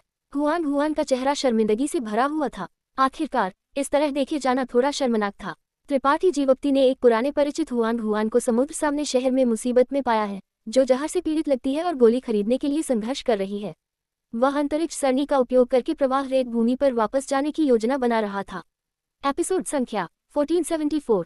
ये देखकर कि त्रिपाठी जीवप्ती और हुआन हुआन ऐसे बात कर रहे थे जैसे वे एक दूसरे से काफी परिचित हों, औषधि केंद्र का दुकानदार राणा मदद न कर सका और थोड़ी बेचैनी दिखाने लगा। उसने अनजाने में सोचा कि जो कोई भी हुआन हुआन जैसे गरीब व्यक्ति से परिचित होगा, वह निश्चित रूप से अमीर नहीं होगा। क्या अधिक है, त्रिपाठी जीवप्ती अभी अभी सम्राट उपवन से बाहर आए थे। उन्होंने कई लड़ाइयां लड़ी थी और अनंत सागर से समुद्र तट नगर तक पूरे रास्ते उड़ान भरी थी, इसलिए वह वास्तव में किसी खास व्यक्ति की तरह नहीं दिख रहे थे। उसका चेहरा तुरंत उतर गया और अब उसमें पहले जैसी चाटुकारिता और खुशामद नहीं रही। उसने गंभीर आवाज में कहा, यदि आप दोनों को हालचाल लेना है तो क्या आप यहाँ खड़े होकर मेरी दुकान का कारोबार बाधित नहीं कर सकते? बात करने के लिए कोई जगह ढूंढ लें और जितनी देर चाहे उतनी देर बातें करें। ये सुनकर त्रिपाठी जीवकती ने लापरवाही से उस पर एक नजर डाली, ये जानते हुए कि यह आदमी उसे नीची नजर से देख रहा था और वह थोड़ा नाराज महसूस किए बिना नहीं रह सका। उसने ठंडी सांस ली, 100 आत्मिक गोली के लिए कितने संस्फटिक? क्या क्या तुम इसे खरीदना चाहते हो? दुकानदार राणा ने संदेह की नजर से त्रिपाठी जीवकती को ऊपर से नीचे देखा। क्या क्या मैं इसे खरीद नहीं सकता? बेशक आप खरीद सकते हैं, लेकिन यह मेरी दुकान का छोटा सा कारोबार है। एक हाथ से पैसा लो, दूसरे हाथ से सामान। इससे पहले कि दुकानदार राणा की आवाज बंद होती, उसने एक कपड़े का थैला अपनी ओर उड़ते देखा। उसने जल्दी से उसे पकड़ा, उसकी सामग्री की जांच करने के लिए अपनी दिव्य चेतना का उपयोग किया और उसका भाव तुरंत 180 डिग्री बदल गया। खुशी से मुस्कुराते हुए उसने कहा, अच्छा अच्छा, कृपया एक क्षण प्रतीक्षा करें आदरणीय अतिथि। ये कहकर उसने जल्दी से 100 आत्मिक गोली निकाली और त्रिपाठी जीवकती को सौंप दी। 100 आत्मिक गोली प्राप्त करने के बाद त्रिपाठी जीवकती का इस दुकानदार के साथ उलझने का कोई इरादा नहीं था। दूसरा पक्ष केवल एक संत कोटि का साधक था और हालांकि उसका आचरण कोई खास नहीं था, लेकिन उससे झगड़ना बहुत शर्मनाक होगा, इसलिए उसने सीधे हुआन हुआन से कहा, मेरे साथ आओ। हाँ, हुआन हुआन ने शून्य भाव से जवाब दिया। उसका दिल तेजी से धड़क रहा था जब वह त्रिपाठी जीवकती के पीछे पीछे चलती रही। ज्यादा देर नहीं हुई, त्रिपाठी जीवकती के मार्गदर्शन में दोनों एक सराय में घुसे और एक कमरा मांगा। त्रिपाठी जीवकती ने हुआन हुआन को 100 आत्मिक गोली सौंप दी और उसे ध्यान करने के लिए बैठा दिया। एक दिन और रात के बाद हुआन हुआन अपनी मूल अवस्था में ठीक हो गई। हालांकि 100 आत्मिक गोली कोई उच्च श्रेणी की गोली नहीं थी, केवल संत राजा वर्ग निम्न श्रेणी की थी, फिर भी ये एक विषमारक थी। दवा का असर काफी अच्छा था। हुआन हुआन के शरीर में जहर शुरू से ही मजबूत नहीं था, बस इतना था कि जहर लंबे समय से विलंबित था। उसने गोली निगल ली और अपनी सांस को समायोजित किया। तुरंत बीमारी ठीक हो गई। चिंता करने की कोई बात नहीं थी। उसने अपनी आंखें फिर से खोली। महिला ने कुछ जटिल भाव के साथ त्रिपाठी जीवकती को धन्यवाद दिया। ये सेविका अपनी सहायता के लिए संप्रदाय प्रमुख त्रिपाठी को धन्यवाद देती है। ये सेविका इस दयालुता को कभी नहीं भूलेगी। इस बार अगर वह संयोग से त्रिपाठी जीवकती से नहीं मिली होती तो वह नहीं जानती थी कि उसके साथ क्या हुआ होता। उसके लिए मरना असंभव था, लेकिन लंबे समय तक जहर से उलझे रहने से उसकी शक्ति निश्चित रूप से प्रभावित होगी। यह उसकी कोटि को भी गिरा सकता है। ये किसी भी साधक के लिए एक अस्वीकार्य परिणाम था। ये एक छोटी सी बात है। त्रिपाठी जीवकती ने लापरवाही से अपना हाथ हिलाया। लेकिन ऐसा लगता है कि धर्मगुरु हुआन पिछले कुछ वर्षों से अच्छा नहीं कर रही हैं। ये सुनकर हुआन हुआन ने अपने कान के पीछे अपने बाल ब्रश किए और कड़वाहट से मुस्कुराए। यह न केवल अच्छा नहीं कर रहा है, ये वास्तव में बेहद मुश्किल रहा है। हाय के परिवार छोड़ने के बाद उसे एहसास हुआ कि इस दुनिया में अकेले साधना करना कितना मुश्किल है। पहले तो उसने इसे महसूस नहीं किया था। आखिरकार वह इतने सालों से हाय के परिवार की बाहरी धर्मगुरु रही थी और कुछ बचत जमा कर ली थी। लेकिन जब उसकी बचत खर्च हो गई तो दुर्भोग शुरू हुआ। बिना किसी समर्थक या पृष्ठभूमि के उसे हर चीज के लिए खुद पर निर्भर रहना पड़ा। इसके अलावा वह एक महिला थी और हालांकि वह युवा नहीं थी, फिर भी वह काफी सुंदर थी। वह अक्सर कुछ बुरे इरादे वाले लोगों द्वारा लालची नजर से देखी जाती थी और कई बार खतरे का सामना कर चुकी थी। वह किसी अन्य संप्रदाय या परिवार को भी खोजना चाहती थी, लेकिन उसके जैसी अज्ञात उत्पत्ति वाली साधिका को शायद ही कभी स्वीकार किया जाता था। अंतिम उपाय के रूप में वह केवल समुद्र तट नगर में अपने जैसे कुछ साधकों को खोज सकती थी और आजीविका कमाने के लिए खुले समुद्र में समुद्री राक्षसों का शिकार कर सकती थी। हालांकि ऐसी चीज महान जोखिमों के साथ थी। हुआन हुआन ने पिछले कुछ वर्षों में खुले समुद्र में कई साधकों को दुखद रूप से मरते हुए देखा था और जिस टीम का वह अनुसरण करती थी वह बार बार बदलती रही थी। सौभाग्य से उसका भाग्य अच्छा था और वह हमेशा मृत्यु से बचने में सक्षम रही, जब तक एक दिन वह एक समुद्री राक्षस का सामना नहीं किया और गलती से जहर खा लिया। इसलिए अब कोई भी उसके साथ यात्रा करने की हिम्मत नहीं करता था। अपने शरीर में जहर को उतारने के लिए हुआन हुआन ने अपनी सारी संपत्ति बेच दी थी, लेकिन दुर्भाग्य से वह अभी भी 100 आत्मिक गोली को परिष्कृत करने के लिए पर्याप्त संस्फटिक जमा करने में सक्षम नहीं थी। वह पहले ही कई बार औषधि केंद्र का दौरा कर चुकी थी, लेकिन हर बार जब उसने भीख मांगी तो राणा उपनाम वाला दुकानदार कभी दरवाजा नहीं खोलता था। आज तक जब वह त्रिपाठी जीवकती से मिली, उसकी कहानी सुनने के बाद त्रिपाठी जीवकती ने धीरे से सिर हिलाया और एक पल के लिए विचार किया, इससे पहले कि अचानक पूछा, क्या आपने कभी वापस जाने के बारे में सोचा है? वापस जाना? हुआन हुआन एक पल के लिए अचंभित हो गई। इससे पहले कि उसके चेहरे पर पुरानी यादों का भाव आया, कड़वाहट से सिर हिलाते हुए, मैं वापस नहीं जा सकती। ये सेविका पहले ही हाय के परिवार छोड़ चुकी है, मैं वापस जाने का चेहरा कैसे दिखा सकती हूँ? क्या अधिक है, मैंने सुना है कि परिवार ने कुछ साल पहले सभी बाहरी धर्मगुरुओं को बर्खास्त कर दिया था, केवल कुछ बुजुर्गों को छोड़कर। अगर मैं वापस जाती भी हूँ तो वे मुझे स्वीकार नहीं करेंगे। नहीं नहीं नहीं, मैं हाई के परिवार में वापस जाने की बात नहीं कर रहा हूँ। मैं वही चामची और हाओआन के पास जाने की बात कर रहा हूँ। त्रिपाठी जीवप्ती ने एक उंगली उठाई और उसे हिलाया। आपका मतलब ऊर्ध्वगामी गगन संप्रदाय में जाना है? हुआन हुआन की आंखें चमक उठी। ओह, क्या तुम ऊर्ध्वगामी गगन संप्रदाय के बारे में जानती हो? त्रिपाठी जीवप्ती हैरान थे। संप्रदाय प्रमुख त्रिपाठी अवश्य मजाक कर रहे होंगे। हुआन हुआन की चमकीली आंखें चमक उठी। ऊर्ध्वगामी गगन संप्रदाय अब प्रसिद्ध है। हालांकि यह सेविका लंबे समय से समुद्र तटनगर में रह रही है, वह इसके बारे में कैसे नहीं सुन सकती? क्या अधिक है, ड्रैगन गुफा पर्वत का युद्ध पूरे छायांकित तारा में फैल गया है, इसलिए मुझे डर है कि ऐसा कोई नहीं है जो ऊर्ध्वगामी गगन संप्रदाय और संप्रदाय प्रमुख त्रिपाठी का नाम नहीं जानता हो। मैं इतना प्रसिद्ध हूँ। त्रिपाठी जीवप्ती ने अपनी भौं उठाए। उन्हें नहीं लगा कि हुआन हुआन उनसे चाटुकारिता करने की कोशिश कर रही है। आखिरकार ये जगह मुख्य भूमि से बहुत दूर बाहरी तारा सागर के बगल में थी। उसने ड्रैगन गुफा पर्वत के युद्ध और ऊर्ध्वगामी गगन संप्रदाय के बारे में सुना था, इसलिए उसने जो पहले कहा था वह शायद सच था। भूल जाओ, चलो अभी इसके बारे में बात नहीं करते हैं। मैं बस आपसे पूछना चाहता हूँ, मेरे पिछले प्रस्ताव के बारे में आप क्या सोचती हैं? हुआन हुआन के चेहरे पर उत्साह का एक स्पर्श दिखाई दिया, लेकिन उसने तुरंत जवाब नहीं दिया। इसके बजाय उसने लंबे समय तक झिझका, इससे पहले की उदासी से कहा, ये सेविका स्वाभाविक रूप से चाहती है, लेकिन इस सेविका की साधना इतनी कम है, वह ऊर्ध्वगामी गगन संप्रदाय में कैसे प्रवेश कर सकती है? अगर तुम्हारी साधना कम है तो इससे क्या फर्क पड़ता है? संप्रदाय में कई लोग हैं जिनकी साधना तुमसे कम है। ऐसा नहीं है कि तुम हाई के परिवार के शिष्यों की क्षमताओं को नहीं जानती। उनमें से अधिकांश अभी भी संत कोटि में हैं, जबकि उनमें से कई संत राजा कोटि में प्रवेश कर चुके हैं। त्रिपाठी जीवप्ती मूर्खता से हंसे। लेकिन कोई लेकिन नहीं, तुम तैयार हो या नहीं, ये सिर्फ एक शब्द कहने की बात है। त्रिपाठी जीवप्ती ने उसे बीच में रोकते हुए गंभीर रूप से देखा। हुआन हुआन ने अपने लाल होंठ को काट लिया और लंबे समय के बाद गंभीरता से सिर हिलाया। ये सेविका तैयार है। अच्छा, त्रिपाठी जीवप्ती हल्का सा मुस्कुराए, तो आज से तुम ऊर्ध्वगामी गगन संप्रदाय की सदस्य हो। संप्रदाय प्रमुख के रूप में एक शिष्य को स्वीकार करना कोई समस्या नहीं थी। अधीनस्थ इस सेविका को स्वीकार करने के लिए संप्रदाय प्रमुख की दयालुता को धन्यवाद देती है। हुआन हुआन एक निर्णायक व्यक्ति थी, अन्यथा वह हाई के परिवार को अग्रिम रूप से नहीं छोड़ती। अब जब उसने फैसला कर लिया था तो उसने और नहीं झिझका और जल्दी से झुक गई। इतना औपचारिक होने की आवश्यकता नहीं है। त्रिपाठी जीवप्ती ने अपना हाथ बढ़ाया और उसे उठाया। उसके भावों को देखकर वह जानते थे कि उसके दिल में अभी भी कुछ संदेह था, इसलिए उन्होंने समझाने की पहल की, तुम्हें यहाँ मिलना भाग्य माना जा सकता है। इसके अलावा इन वर्षों में वूही, चांगची और हाओआन ने अक्सर तुम्हारे बारे में बात की है। साथ ही संप्रदाय को अब उत्पत्ति प्रत्यावर्तन कोटि के स्वामी की तत्काल आवश्यकता है, इसलिए मैंने ये करने का फैसला किया। तुम्हें इसके बारे में ज्यादा सोचने की जरूरत नहीं है। जी, हुआन हुआन ने धीरे से सिर हिलाया, लेकिन संप्रदाय प्रमुख अधीनस्थ भी केवल तृतीय कोटि संत राजा है। उसने सोचा कि त्रिपाठी जीवप्ती ने कोई गलती की है। तुम अब तृतीय कोटि संत राजा हो, लेकिन कुछ समय बाद तुम उत्पत्ति प्रत्यावर्तन कोटि में प्रवेश करोगी। त्रिपाठी जीवप्ती आत्मविश्वास से मुस्कुराए। हुआन हुआन की स्थिति चांगची और हाओआन के समान थी। वह कई सालों से इस कोटि में फंसी हुई थी और प्रवेश करने में असमर्थ थी, लेकिन चूंकि चांगची और हाओआन प्रवेश कर सकते थे, इसलिए हुआन हुआन को भी सक्षम होना चाहिए। ऊर्ध्वगामी गगन संप्रदाय का वर्तमान नाम वास्तव में काफी प्रभावशाली था और ये लियुयान बालू क्षेत्र में परेशान होने के बारे में चिंतित नहीं था, लेकिन एक संप्रदाय की शक्ति स्वामी की संख्या और शक्ति से अविभाज्य थी। ये कुछ ऐसा नहीं था जिसे स्थिर खड़े रहकर हासिल किया जा सकता था। पूरे ऊर्ध्वगामी गगन संप्रदाय को देखते हुए ये शियून और त्रिपाठी जीवप्ती के अलावा बाकी सभी की साधना वास्तव में काफी दयनीय थी, खासकर उत्पत्ति प्रत्यावर्तन कोटि के स्वामी की संख्या। वूही और अन्य को बड़ा होने में कम से कम 10 या 20 साल लगेंगे, लेकिन हुआन हुआन अलग थी। वह प्रवेश करने से केवल एक कदम दूर थी और उसे तैयार उत्पत्ति प्रत्यावर्तन कोटि के स्वामी उम्मीदवार कहा जा सकता था। उल्लेख नहीं कि त्रिपाठी जीवप्ती उसे अच्छी तरह से जानते थे। इसी कारण से त्रिपाठी जीवप्ती ने उसे वापस ले जाने का विचार किया था। अगर यह अज्ञात उत्पत्ति वाला कोई अजनबी होता तो त्रिपाठी जीवप्ती ऐसा कैसे कर सकते थे? ऊर्ध्वगामी गगन संप्रदाय को भविष्य में निश्चित रूप से कई झटके और क्लेशों का सामना करना पड़ेगा, इसलिए स्वाभाविक रूप से आगे की तैयारी करना और अपनी शक्ति में सुधार करने के तरीके खोजना आवश्यक था।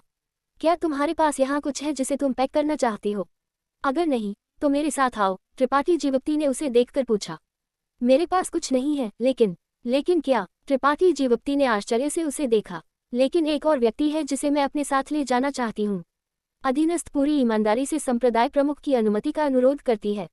अपने साथ ले जाना? त्रिपाठी जीवप्ती भौंचक्के रह गए। कौन? वह हुआन हुआन को ऊर्ध्वगामी गगन संप्रदाय में लेने को तैयार थे, लेकिन इसका मतलब यह नहीं था कि वह दूसरों को भी लेने को तैयार थे। अब जब उन्होंने हुआन हुआन को ये कहते हुए सुना तो उन्हें अचानक थोड़ा अप्रसन्न महसूस हुआ।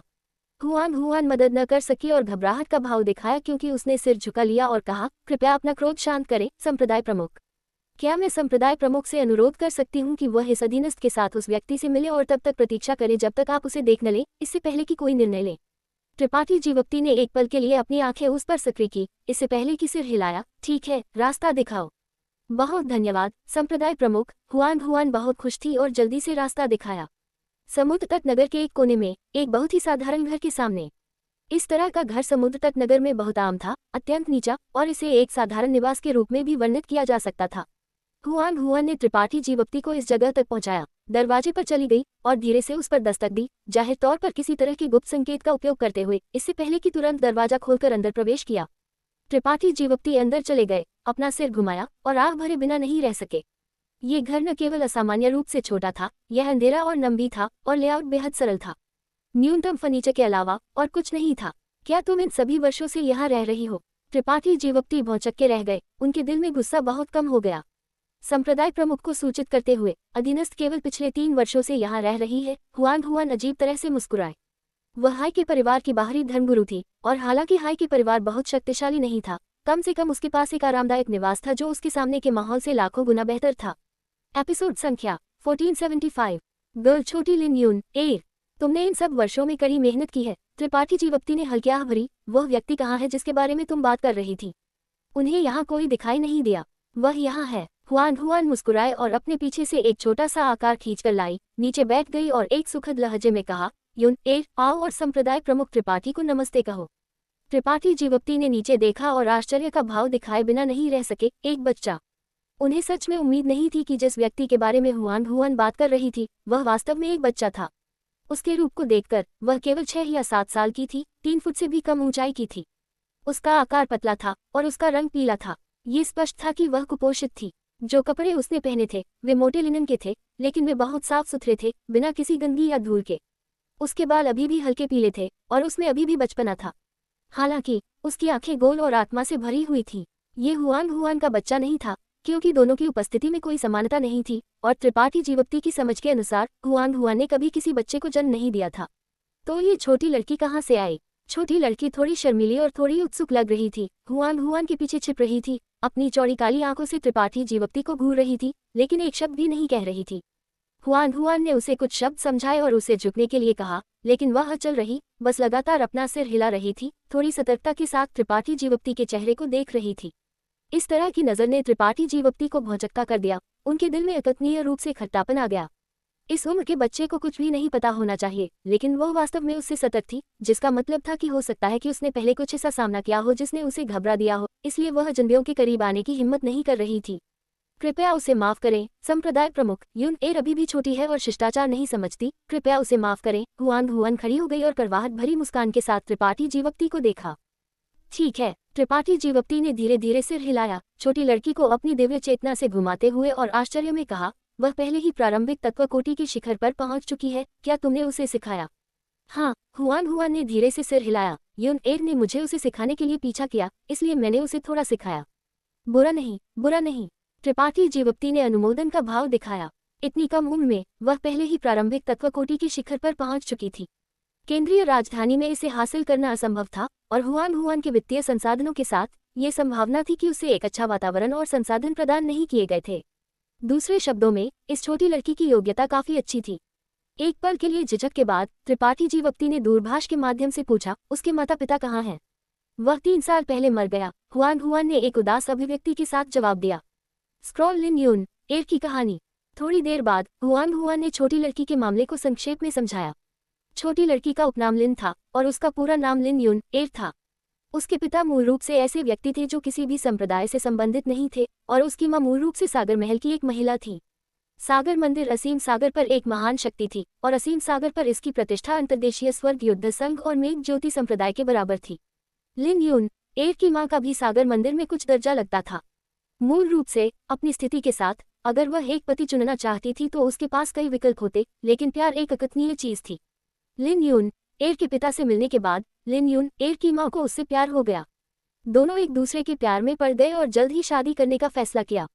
इस मामले को सागर मंदिर के उच्च अपो ने जान लिया, और क्रोध के एक फिट में लिन यून की मां को सागर मंदिर से निष्कासित कर दिया गया। हालांकि यह किया गया था, सागर मंदिर के लोगों ने उसे बहुत परेशान नहीं किया और फिर भी उसे समुद्र तट नगर में रहने की मौन स्वीकृति दे दी। तब से लिन यून एर के माता पिता एक गरीब जोड़ा बन गए, लेकिन वे अभी भी एक दूसरे के प्यार में थे और काफी आराम से रहते थे। हालांकि एक साधक को न केवल एक अच्छा जीवन जीने की जरूरत थी, उन्हें भी साधना करने की आवश्यकता थी। वे दोनों केवल संत राजा थे, हुआन हुआन के समान थे, और एक संप्रदाय के समर्थन के बिना वे केवल संसाधनों के बदले में राक्षस कोर, फर और हड्डियों के लिए समुद्री राक्षसों का शिकार करते हुए समुद्र में अपना रास्ता खोज सकते थे। इसी कारण से हुआन हुआन उन्हें जान पाए और उनके साथ एक टीम बनाकर एक साथ काम करने लगी। हालांकि 3 साल पहले जब वे बाहर गए थे तो उन तीनों का सामना एक 8वीं कोटि समुद्री राक्षस से हुआ था। लिन यून एर के माता पिता मौके पर ही मर गए और केवल हुआन हुआन ही बचकर समुद्र तट नगर लौट पाए। तब से उसने लिन यून एर को अपने पास पाला था। उस समय छोटी लिन यून एर केवल 3 या 4 साल की थी और उसने अभी अभी याद करना शुरू किया था। ये कहा जा सकता है कि लिन यून एर की अधिकांश यादें हुआन हुआन से आई और जो ज्ञान उसने सीखा वह भी हुआन हुआन द्वारा सिखाया गया था। उनका रिश्ता माँ और बेटी जैसा था। जिस कारण से लिन यून एर अजनबियों से सतर्क थी वह ये था कि जब उसके माता पिता अभी भी जीवित थे तो उन्होंने दूसरों से कुछ स्फटिक उधार लिए थे। उनकी मृत्यु की खबर फैलने के बाद वे लेनदार अपने कर्ज चुकाने के लिए लिन यून एर को ले जाने आए थे। सौभाग्य से हुआन हुआन ने उन्हें रोक दिया और उसके कर्ज चुकाने में उसकी मदद की। संक्षेप में लिन यून एर का जीवन बहुत दयनीय था। उसने इतनी कम उम्र में अपने माता पिता को खो दिया था और अगर इन पिछले 3 वर्षों से हुआन हुआन उसकी देखभाल नहीं कर रही होती तो यह ज्ञात था कि क्या वह आज भी जीवित होती। ये साधारण घर वही था जहां लिन यून एर के माता पिता पहले रहते थे। उनके मरने के बाद हुआन हुआन लिन यून एर की देखभाल करने के लिए यहीं रुक गई। तो ये बात है। हुआन हुआन की कहानी सुनने के बाद त्रिपाठी जीवप्ती ने धीरे से सिर हिलाया। उनके दिल में दया की भावना उमड़ पड़ी। हालांकि उसी क्षण लिन यून एर, जो इस सब समय चुप रही थी, अचानक बोली, क्या आप यून एर को ले जाने के लिए यहाँ आए हैं? उसकी आवाज कुरकुरी और कानों को अत्यंत सुखद थी। जब उसने ये सवाल पूछा तो एक जोड़ी साफ आंखें त्रिपाठी जीवप्ती को घूर रही थी, एक साफ झरने की तरह, बिना किसी अशुद्धता के। त्रिपाठी जीवप्ती ने ये सुना और मुस्कुराया, हाँ, मैं तुम्हें ले जाने के लिए यहाँ आया हूँ। लिन यून एर ने कोई डर नहीं दिखाया। इसके बजाय उसने अपना सिर झुका लिया और एक पल के लिए सोचा, इससे पहले कि पूछा, क्या आप कुछ सालों के बाद वापस आ सकते हैं? क्यों? त्रिपाठी जीवप्ती इस बात को लेकर बहुत उत्सुक थी कि ऐसा बच्चा कैसे सोचता है। यून एर जल्दी से बड़ी हो जाएगी और कुछ सालों में वह बाहर जाकर समुद्री राक्षसों का शिकार कर पाएगी। उस समय मैं आपको बहुत सारे स्फटिक दूंगी, इतने सारे कि आप उन्हें अपने जीवनकाल में खर्च नहीं कर पाएंगे। उसने स्पष्ट रूप से सोचा कि त्रिपाठी जीवप्ती फिर से कर्ज लेने आए थे। त्रिपाठी जीवप्ती एक पल के लिए अचंभित रह गए, इससे पहले कि वह हंसने लगे। हुआन हुआन भी घबराए हुए भाव से बगल से सुन रही थी। अच्छा अच्छा अच्छा, तुम इतनी शरारती और महत्वाकांक्षी हो। त्रिपाठी जीवप्ती ने संतुष्टि के साथ सिर हिलाया। तो यून एर को मत ले जाओ। यून एर अभी चाची हुआन से अलग नहीं होना चाहती। लिन यून एर ने कुरकुरी आवाज में कहा। जैसे ही यह बयान आया हुआन हुआन की आंखें तुरंत नम हो गईं। हालांकि लिन यून एर उसका जैविक बच्चा नहीं था। कई वर्षों तक उसके साथ रहने के बाद उसने लंबे समय से उसे अपना मान लिया था। अब जब उसने ऐसे शब्द सुने तो वह भावुक क्यों नहीं होती। वह छोटी लड़की को कसकर गले लगाए बिना नहीं रह सकी। हाँ, इस बार मैं न केवल यून एर को ले जाने आया हूँ बल्कि तुम्हारी चाची हुआन को भी ले जाने आया हूँ। मुझे क्या करना चाहिए? त्रिपाठी जीवप्ती ने शर्मिंदा होने का नाटक किया। ओह, तो आप एक बुरे आदमी हैं। लिन यून एर को अचानक एहसास हुआ और उसने अपनी छोटी उंगली त्रिपाठी जीवप्ती की ओर इशारा किया और दृढ़ता से चिल्लाया। एक बच्चे की आंखों में काला और सफेद स्पष्ट रूप से अलग किया जाता था। कोई भी जो उसे नुकसान पहुंचाने की कोशिश करता था वह एक बुरा आदमी था। त्रिपाठी जीवप्ती बस मुस्कुराए और कुछ नहीं कहा। संप्रदाय प्रमुख हुआन हुआन ने झिझक से उसे देखा। हाँ, कुछ भी कहने की जरूरत नहीं है, बस उसे अपने साथ ले जाओ। त्रिपाठी जीवप्ती हल्के से मुस्कुराए। चून की चीजें वैसी नहीं थी जैसा उन्होंने पहले अंदाजा लगाया था। अगर वह सिर्फ एक बच्चे को अपने साथ ले जाते हैं तो इससे कोई फर्क नहीं पड़ता। बहुत धन्यवाद संप्रदाय प्रमुख।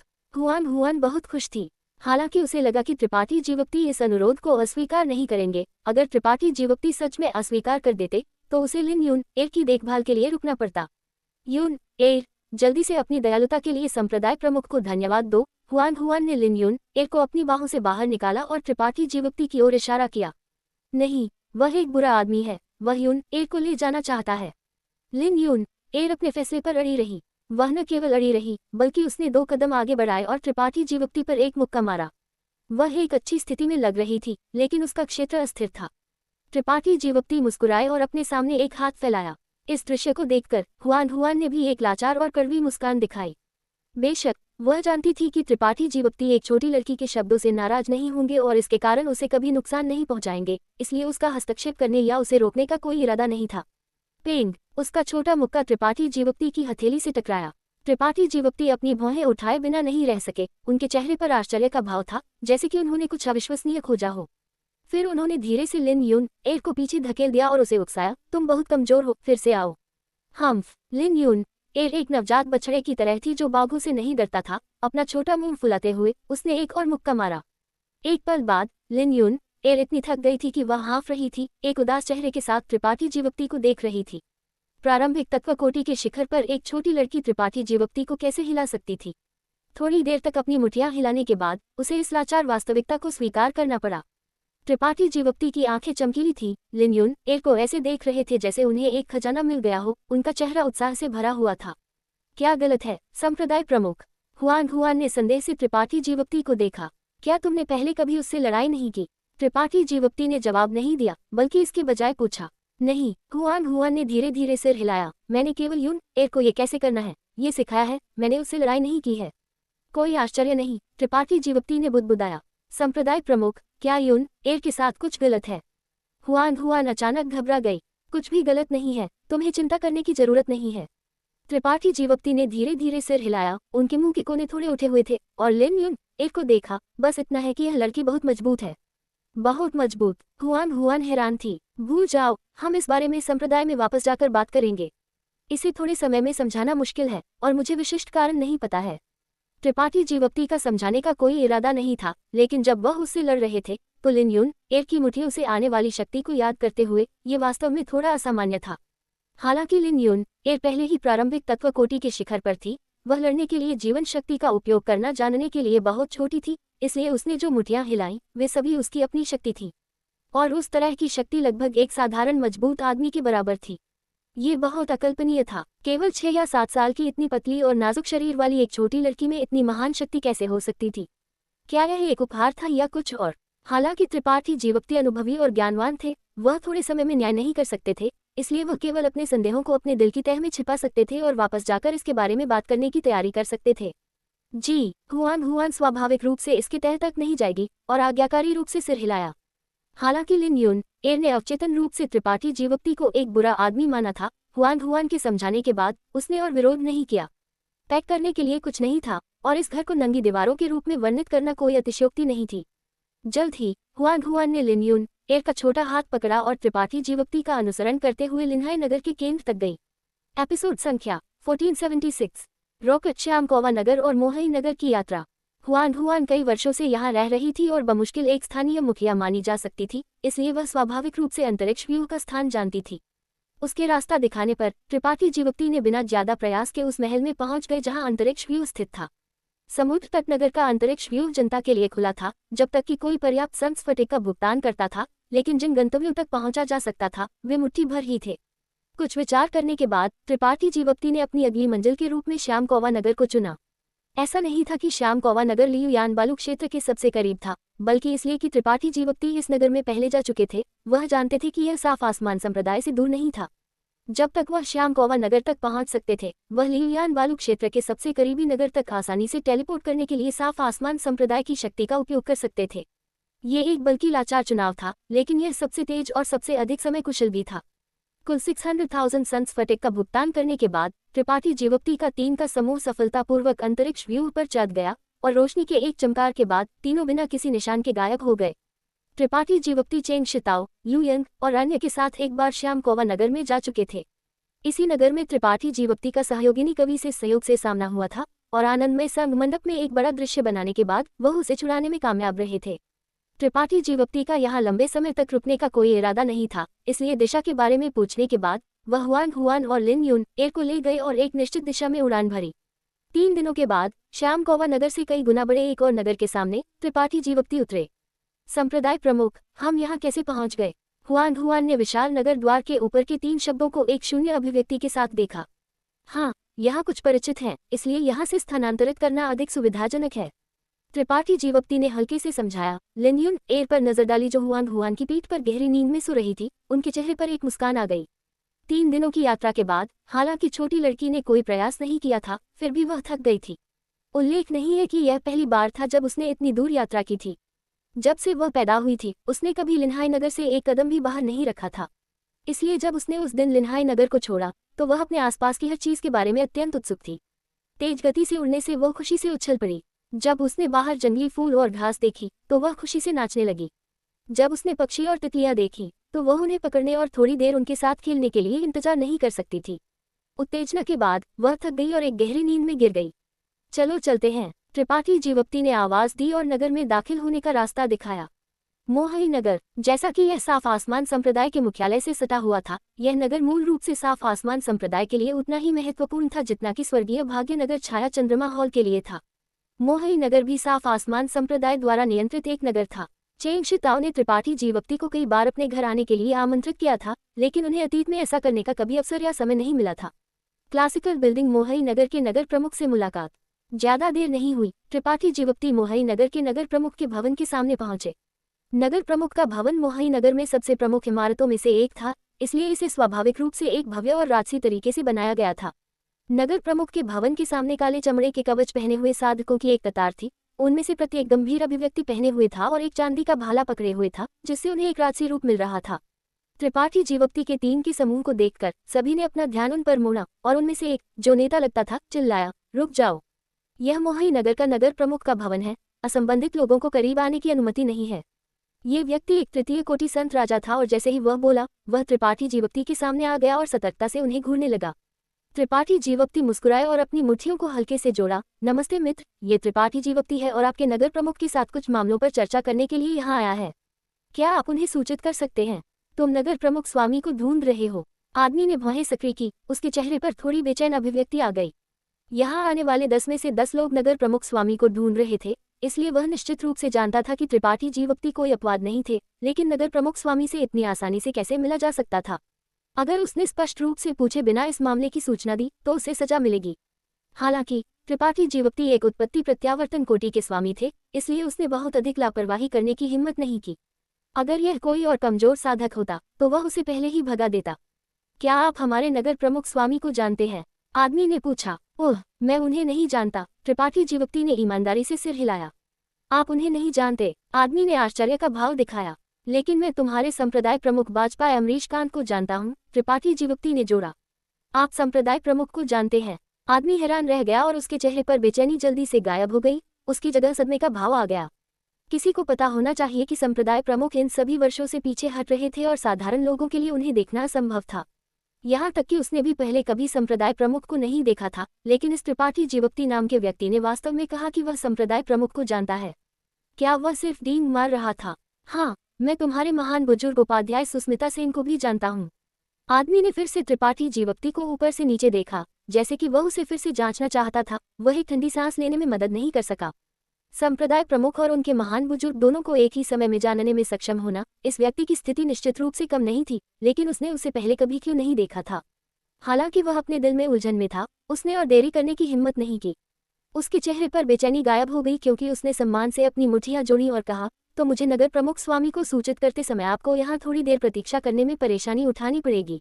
धन्यवाद, त्रिपाठी जीवप्ती ने हल्के से सिर हिलाया।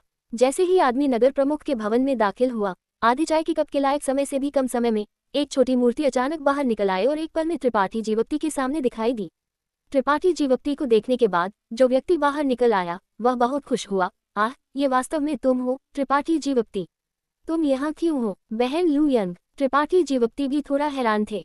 उन्हें उम्मीद नहीं थी कि नगर प्रमुख के भवन से बाहर निकलने वाला पहला व्यक्ति लू यंग होगी, लेकिन ऐसा लगता है कि वह यहाँ अकेली थी। चेंग शिताओ, जो हमेशा उसके बगल में रहती थी, कहीं भी दिखाई नहीं दे रही थी। हालांकि चूंकि वह एक परिचित थी, चीजें बहुत आसान थी। त्रिपाठी जीवप्ती सोच रहे थे कि वह उस नगर प्रमुख को अपनी पहचान कैसे साबित करे जिससे वह पहले कभी नहीं मिले थे। मैं बस गुजर रहा था और यहाँ अंतरिक्ष व्यू उधार लेना चाहता था, लेकिन बहन लू यंग यहाँ क्यों है? बहन चेंग कहाँ है? त्रिपाठी जीवप्ती ने उत्सुकता से पूछा। वरिष्ठ बहन चेंग सम्राट उपवन से लौटने के बाद से पीछे हट गई है।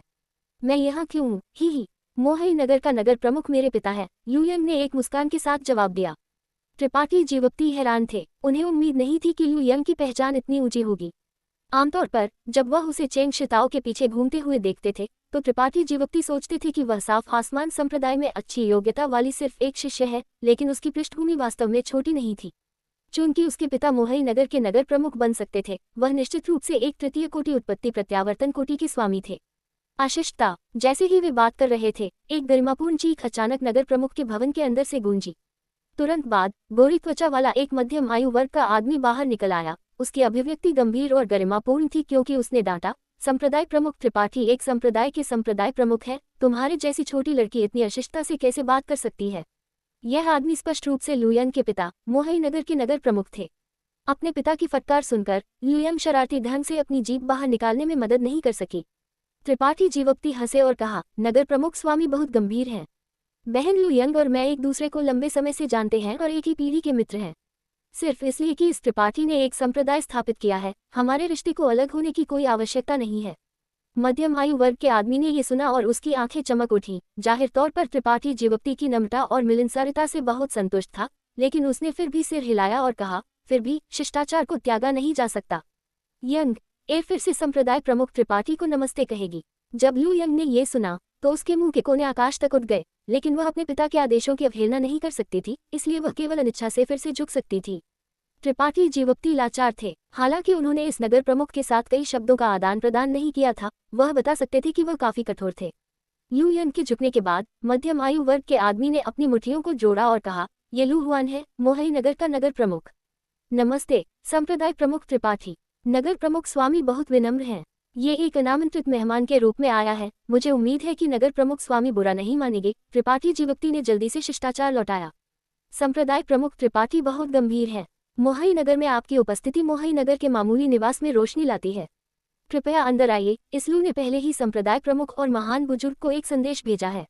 वे दोनों आधे घंटे के भीतर पहुंच जाएंगे, इसलिए कृपया एक क्षण प्रतीक्षा करें। संप्रदाय प्रमुख त्रिपाठी। अच्छा। त्रिपाठी जीवक्ति ने धीरे से सिर हिलाया, इस मामले को दिल पर नहीं लिया। उन्होंने सम्राट ओपन में गुजेन और उपाध्याय सुस्मिता सेन को बचाया था, इसलिए वे खबर सुनने के बाद निश्चित रूप से आएंगे। ये कुछ ऐसा था जिसकी त्रिपाठी जीवक्ति ने उम्मीद की थी। नगर प्रमुख के भवन में दाखिल होने पर त्रिपाठी जीवक्ति ने खुद को लोगों की भीड़ से घिरा पाया। त्रिपाठी जीवक्ति के टीम के समूह की यात्रा से थकी हुई उपस्थिति को देखकर लू हुआ ने उन्हें स्नान करने और अपने कपड़े बदलने की व्यवस्था की। त्रिपाठी जीवक्ति ने स्वाभाविक रूप से इनकार नहीं किया। उन्हें धूल से ढके होने की परवाह नहीं थी, लेकिन वह लिन युन एर और हुआन हुआन को इस तरह देख नहीं सकते थे। थोड़ी देर बाद त्रिपाठी जीवक्ति एक ताज़ा रूप के साथ एक महल में दिखाई दिए। इस समय गुजेन और उपाध्याय सुस्मिता सेन, जिन्होंने खबर सुनी थी, पहले ही आ चुके थे, इसलिए मिलने के बाद वे स्वाभाविक रूप से शिष्टाचार का आदान प्रदान करने से बच नहीं सकते थे। थोड़ी देर बाद मेजबान और मेहमान अपनी सीटों पर बैठ गए। लू हुआन ने पहले ही एक स्वागत भोज तैयार कर लिया था और एक एक करके उत्तम भोजन और आत्मिक फल पेश किए, जिससे लिन युन एर, जिसने पहले कभी ऐसा जीवन अनुभव नहीं किया था, भोजन को गटक गई। इस सीधी छोटी लड़की का व्यवहार न केवल परेशान करने वाला नहीं था, बल्कि काफी दिलचस्प भी था। लू यंग लिन युन एर के बगल में बैठी थी और लगातार उसे भोजन परोस रही थी, जाहिर तौर पर इस छोटी लड़की को काफी पसंद कर रही थी। हुआन हुआन दूसरी ओर यहाँ बहुत आरक्षित थी। उसने कभी नहीं सोचा था कि वह एक दिन साफ आसमान संप्रदाय के स्वामी और युवा स्वामिनी के साथ एक ही मेज पर बैठ पाएगी। आखिरकार कुछ दिनों पहले वह इतनी गरीब थी कि उसे सौआत्मिक गोली के लिए दूसरों से भीख मांगनी पड़ी थी, जिसकी कीमत केवल 5000 सन स्फटिक थी, लेकिन कुछ दिनों बाद उसका पुनर्जन्म हो गया था। वह गहराई से समझती थी कि वह ऐसा व्यवहार प्राप्त करने में सक्षम थी। ये पूरी तरह से त्रिपाठी जीवक्ति के कारण था, जिससे उसका दिल मिलीजुली भावनाओं से भर गया था। कुछ घंटों बाद जैसे ही आकाश अंधेरा हुआ और भोज समाप्त हुआ, लिन युन एर, जिसने दिल खोलकर खाया और पिया था, को आराम करने के लिए हुआन हुआन ले गई। हॉल में केवल त्रिपाठी जीवक्ति और साफ आसमान संप्रदाय के बुजुर्ग बच्चे। क्या बहन चेंग भी वापस आ गई है? त्रिपाठी जीवक्ति ने एक घूंट चाय ली और चिंता से पूछा। संप्रदाय प्रमुख त्रिपाठी को धन्यवाद, हम तीनों सुरक्षित लौट आए, गुजेन ने आभार से कहा। सम्राट ओपन की यह यात्रा संकटों से भरी हुई थी, जिनमें से सबसे खतरनाक त्रिपाठी जीवक्ति के साथ लड़ाई थी। उस समय अगर त्रिपाठी जीवक्ति महत्वपूर्ण क्षण में उनके बचाव के लिए नहीं आए होते, तो गुजेन और उपाध्याय सुस्मिता सेन ठीक हो सकते थे, लेकिन चेंग शिताओ, जो उनमें सबसे कमजोर थी, निश्चित रूप से बच नहीं पाती। हालांकि लौटने के बाद चेंग शिताओ पीछे हट गई। आखिरकार उन्होंने सम्राट ओपन में कुछ लाभ किए थे।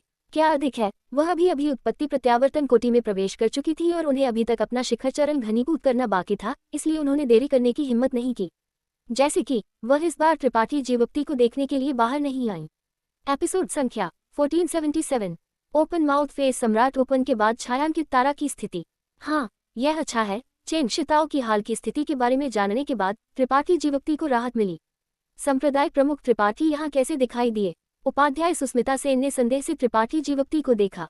मेरा भाग्य बुरा था, कड़वाहट से मुस्कुराते हुए त्रिपाठी जीवप्ती ने संक्षेप में बताया कि बाहर आने के बाद क्या हुआ था। गुरजैन और उपाध्याय सुस्मिता सेन ने मिली-जुली भावनाओं के साथ उनकी बात सुनी। वैसे उपाध्याय सुस्मिता सेन, गुरजैन और अन्य काफी भाग्यशाली थे जब वे सम्राट उपवन से बाहर आए और संयोग से साफ आसमान संप्रदाय के पास दिखाई दिए, इसलिए उन्हें संप्रदाय में वापस आने में ज्यादा प्रयास नहीं लगा। सम्राट उपवन की यह यात्रा वास्तव में अप्रत्याशित थी। मुझे उम्मीद नहीं थी कि ये प्रतिबंधित क्षेत्र छायांकित तारा का पूरा क्षेत्र होगा, जिससे हमारे छायांकित तारा को भारी नुकसान हुआ। गुरजैन ने गहरी सांस ली। ओह, किस महान शक्ति को नुकसान हुआ? त्रिपाठी जीवप्ती अचानक रुचि लेने लगे। मुझे अभी तक निश्चित नहीं है, लेकिन जब से यह वृद्ध स्वामी वापस आया है, वह स्थिति के बारे में पूछताछ कर रहा है। ऐसा कहा जाता है कि राक्षस रक्त मंदिर के महान बुजुर्ग और मंदिर स्वामी दोनों सम्राट उपवन में मर गए। त्रिपाठी जीवप्ती ने धीरे से सिर हिलाया। उनकी अभिव्यक्ति शांत थी। वह था जिसने राक्षस रक्त मंदिर के इन दोनों को मारा था, इसलिए वह निश्चित रूप से किसी और से बेहतर विशिष्टताओं को जानता था। गुरजैन और अन्य को कोई सुराग नहीं मिला और उन्होंने केवल सोचा कि राक्षस रक्त मंदिर के दोनों स्वामी मर गए क्योंकि वे सम्राट उपवन में अन्य साधना तारों के स्वामी से मिले, इसलिए गुरजैन ने जारी रखा। उनके अलावा मेघ ज्योति संप्रदाय के महान बुजुर्ग राणा राजकुमार भी मर गए। स्वर्ग युद्ध संघ के मो शियाओशेन गंभीर रूप से घायल हो गए लेकिन भागने में कामयाब रहे, और रंगीन कांच संप्रदाय के गोंगशिंग ही भी वापस नहीं आ पाए।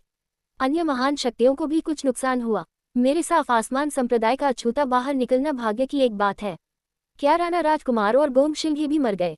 त्रिपाठी जीवप्ती हैरान थे। हाँ, हालांकि खबर अभी तक नहीं फैली है, लेकिन यह वास्तव में सच है। गुरजैन ने सिर हिलाया। त्रिपाठी जीवप्ती ने इस बारे में संदेह नहीं किया। ये महान शक्तियां अक्सर एक दूसरे के शिविरों में मोहरे रखती थीं, इसलिए उनके लिए जानकारी के बारे में पूछताछ करना संभव था। छाया चंद्रमा हॉल का क्या? सहस्रपति, फी जीतू, विगुचान और अन्य कैसे हैं? त्रिपाठी जीवप्ती ने घबराहट से पूछा। संप्रदाय प्रमुख त्रिपाठी को घबराने की जरूरत नहीं है, वे सभी ठीक हैं। उपाध्याय सुस्मिता सेन हल्के से मुस्कुराई। वृद्ध भूत सहस्रपति वास्तव में चतुर है। इस बार वे सम्राट उपवन में बिल्कुल भी गहराई में नहीं गए, बस बाहर की तलाश कर रहे थे। मैं समझ गया। त्रिपाठी जीवप्ती ने राहत की सांस लिए बिना नहीं रह सके क्योंकि उन्होंने सहस्रपति की सावधानी की प्रशंसा की। यह नहीं कहा जा सकता कि सहस्रपति डरपोक था, लेकिन अगर विगुचान उस समय उपस्थित नहीं होता तो वह और फीजीतू निश्चित रूप से सम्राट उपवन में प्रवेश करने के इस अवसर को नहीं चूकते। हालांकि विगुचान के उपस्थित होने के कारण यह असंभव था। जिस कारण से त्रिपाठी जीवप्ती ने सम्राट उपवन में गहराई में जाने का साहस नहीं किया था, वह निश्चित रूप से विगुचान के विचार से बाहर था। यह इस सावधानी के कारण था कि सहस्रपति और अन्य किसी भी नुकसान से बचने में सक्षम थे। राणा राजकुमार और गोंगशिंग हे जैसे विशेषज्ञ भी नष्ट हो गए थे। सहस्रपति और फीजीतू कितने भी मजबूत क्यों न हो, इस बात की संभावना थी कि उनका भाग्य भी वैसा ही होगा। हालांकि इस बार सम्राट उपवन के खुलने से कई लोगों को महान लाभ हुआ था, लेकिन इसने कई संप्रदायों को भारी नुकसान भी पहुंचाया था। प्रवेश करने से पहले किसी ने उम्मीद नहीं की थी कि सम्राट उपवन की यह यात्रा इतनी खतरनाक होगी। अगर उन्हें पहले पता होता तो शायद इतने सारे लोग यहाँ दौड़ने नहीं आते। अन्य साधना तारों की तुलना में मेरा छायांकित तारा अभी भी काफी कमजोर है। हालांकि विश्व सिद्धांतों के कारण, जो हमें उत्पत्ति राजा कोटि के रहस्यों में झांकने से रोकते हैं, हमें उत्पत्ति प्रत्यावर्तन कोटि को उसके शिखर तक खोजने की अनुमति देते हैं। अंत में एक उत्पत्ति राजा कोटि के स्वामी के मार्गदर्शन के बिना हमारे शिल्प और गोलियां सभी बाहर वालों से हीन हैं। बाहर वालों से लड़ना हमेशा थोड़ा मुश्किल होता है। गुरजैन ने आह भरी। हाँ, अगर मेरा छायांकित तारा भी एक उत्पत्ति राजा कोटि के स्वामी को उत्पन्न कर सकता तो शायद ये स्थिति नहीं होती। उपाध्याय सुस्मिता सेन ने भी सहमति में सिर हिलाया। ये कहा जा रहा है कि उत्पत्ति राजा कोटि में प्रवेश करना कहने से आसान है। लू हुआन ने दुखी देखा क्योंकि उसने धीरे धीरे सिर हिलाया। पिछले 10,000 वर्षों से मेरे छायांकित तारा ने एक उत्पत्ति राजा कोटि के स्वामी को उत्पन्न नहीं किया है। पिछली बार बहती लो बालू क्षेत्र में एक लाल मोमबत्ती फल दिखाई दिया। जहां तक मुझे पता है, तैरते धुंध महल के वृद्ध स्वामी तांग ने इस लाल मोमबत्ती फल का एक टुकड़ा प्राप्त किया और इसे परिष्कृत करने के लिए निगल लिया, लेकिन अंत में उन्होंने कुछ भी हासिल नहीं किया और ऐसे अच्छे आत्मिक फल को बर्बाद कर दिया। सिर्फ वृद्ध स्वामी तांग ही नहीं, रंगीन कांच संप्रदाय ने भी उस समय लाल मोमबत्ती फल का एक टुकड़ा प्राप्त किया था। गोंगशिंग ने भी इसे निगल लिया और परिष्कृत किया, लेकिन इसका भी कोई असर नहीं हुआ, अन्यथा वह इस बार नहीं गिरता। वास्तव में उत्पत्ति राजा कोटि में प्रवेश करना असंभव नहीं है, उपाध्याय सुस्मिता सेन ने सोच समझकर कहा। छायांकित तारा अपने विश्व सिद्धांतों द्वारा दबाया जाता है, लेकिन जब तक हम छायांकित तारा को छोड़कर अन्य साधना तारों पर जा सकते हैं जो इन शर्तों को पूरा करते हैं, हमें स्वाभाविक रूप से उत्पत्ति राजा कोटि में प्रवेश करने का एक मौका मिलेगा। ये सुनकर गुरजैन और लू हुआन दोनों हैरान दिखे। त्रिपाठी जीवप्ती ने उन तीनों पर नजर डाली और अचानक हंसे। 3 वरिष्ठों, अगर आपको कुछ कहना है तो झाड़ियों के चारों ओर पीटने की जरूरत नहीं है। त्रिपाठी जीवप्ती की सादगी ने उपाध्याय सुस्मिता सेन और अन्य को शर्मिंदा कर दिया। लंबे समय के बाद उपाध्याय सुस्मिता सेन ने हल्के से खांसा और कहा, यह इस तरह है त्रिपाठी जीवक्ति, हम वास्तव में पूछना चाहते हैं कि क्या आपकी उत्पत्ति राजा वर्ग के तारामंडल का उपयोग करके लंबी यात्रा के लिए कोई योजना है। निश्चित रूप से, त्रिपाठी जीवक्ति जानबूझकर मुस्कुराए। अभी जब उन्होंने इन 3 लोगों को उत्पत्ति राजा कोटि के बारे में बात करते हुए सुना तो उन्हें कुछ अनुमान था, और अब जब उन्होंने उनसे पूछा तो वह तुरंत उनके इरादों को समझ गए। जाहिर है उन्होंने एक मुफ्त सवारी लेने, छायांकित तारा छोड़ने और उत्पत्ति राजा कोटि के रहस्यों पर जासूसी करने के लिए अन्य साधना तारों पर जाने का इरादा किया। ये केवल मानव स्वभाव था। क्या होगा अगर मैं कहूँ, मेरे पास ऐसा एक विचार है। त्रिपाठी जीवक्ति हल्के से मुस्कुराए। गुझेन और अन्य 2 की अभिव्यक्ति चमक उठी क्योंकि उन्होंने उत्सुकता से उन्हें घूरना शुरू कर दिया। न केवल मेरे पास ऐसा एक विचार है, बल्कि मैं निकट भविष्य में ऐसा कर भी सकता हूँ। त्रिपाठी जीवक्ति के शब्द आश्चर्यजनक थे। सच में, उपाध्याय सुस्मिता सेन अचानक खड़े हो गए जबकि गुझेन और लू हुआन ने भी उत्साह दिखाया। सच में, त्रिपाठी जीवक्ति ने गंभीरता से सिर हिलाया। यह महान है, यह महान है। उपाध्याय सुस्मिता सेन ने एक पल के लिए खुद से बुदबुदाया, इससे पहले कि अचानक अपने बड़े हाथों को रगड़ा और उत्सुकता से त्रिपाठी जीवक्ति को घूरना शुरू कर दिया। संप्रदाय प्रमुख त्रिपाठी, चून की चीजें इस बिंदु तक पहुंच गई हैं, यह हम झाड़ियों के चारों ओर नहीं पीटेगा। क्या मैं पूछ सकता हूं कि उस तारामंडल में कितने लोग सवार हो सकते हैं? कुछ दर्जन, कोई समस्या नहीं होनी चाहिए। उपाध्याय सुस्मिता सेन की आंखें चमक उठी क्योंकि उन्होंने अपने दांत पीसे और जल्दी से कहा, क्या मेरा साफ आसमान संप्रदाय 2 नहीं, एक जगह कब्जा कर सकता है? दूसरी तरफ गुझेन और लू हुआन ने भी उत्सुकता से देखा। गुझेन ने कहा, बेशक, हम इस कीमती जगह को मुफ्त में कब्जा नहीं करेंगे। हम एक संबंधित कीमत चुका सकते हैं। एक काफी है। त्रिपाठी जीवक्ति ने कुछ आश्चर्य से उन्हें देखा। ये पर्याप्त से अधिक है। गुझेन ने सिर हिलाया। गुझेन ने गंभीरता से सिर हिलाया। अगर संभव हो तो हम निश्चित रूप से अधिक लोगों को छायांकित तारा छोड़ते हुए देखना चाहेंगे, लेकिन अगर सभी स्वामी छोड़ देते हैं तो साफ आसमान संप्रदाय के पास कोई नहीं होगा जो इसकी रक्षा करेगा। क्या अधिक है? उत्पत्ति राजा कोटि में प्रवेश करना आसान नहीं है, इसलिए कोशिश करने के लिए एक जगह होना पर्याप्त से अधिक है।